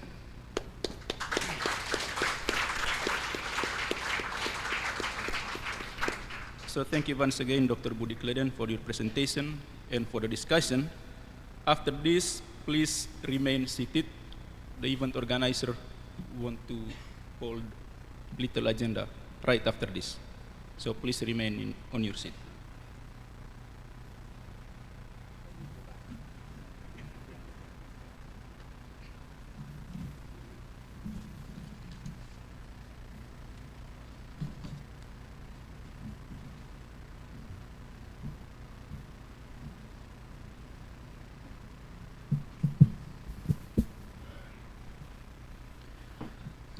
Ladies and gentlemen, as we conclude our engaging discussions today, I would like to take a moment to express our heartfelt gratitude. First and foremost, a sincere thank you to our moderator, Dr. Willy Gaut, whose guidance through both sessions has been invaluable. Your expertise and facilitation have truly enriched our experience today. I would also like to extend our appreciations to our both keynote speakers, Professor Stephan and also Dr. Budi Kleden, who have shared their insights and knowledge with us.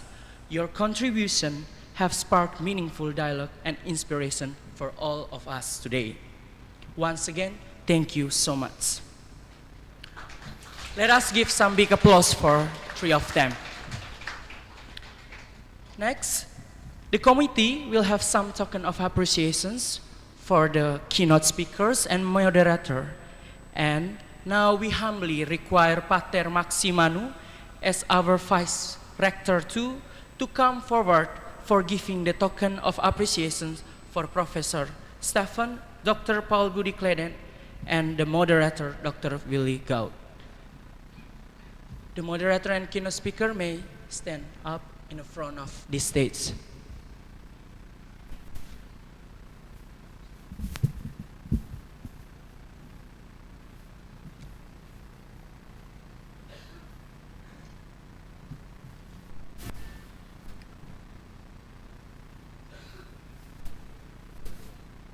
Let us give some big applause for Professor Stephan.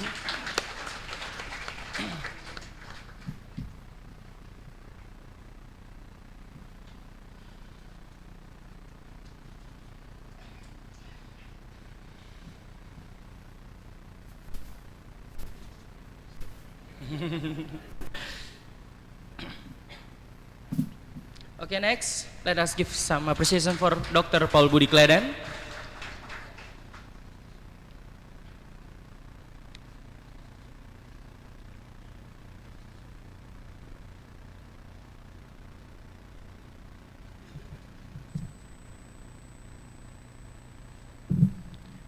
And finally, let us give some big applause for 3 of them. Once again, thank you so much for your contribution for today's session.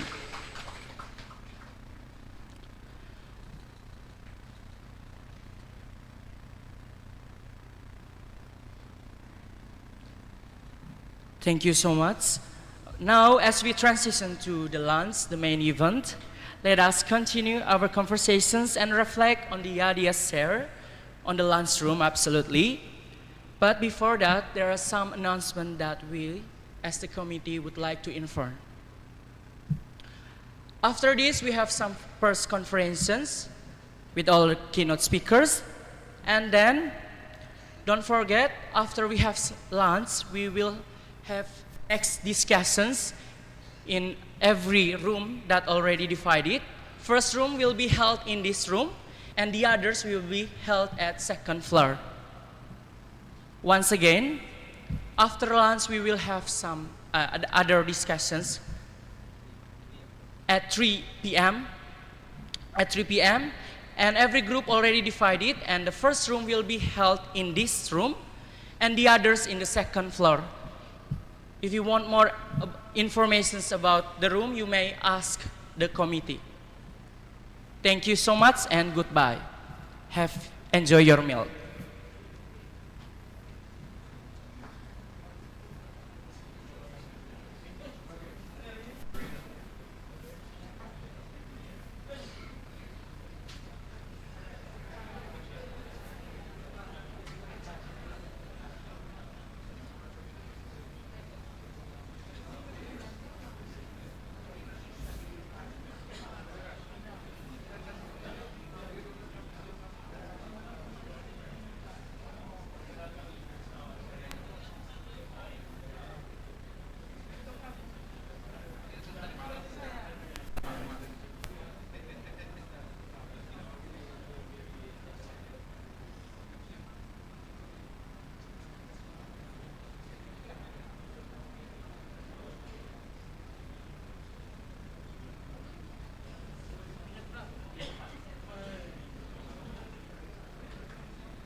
you.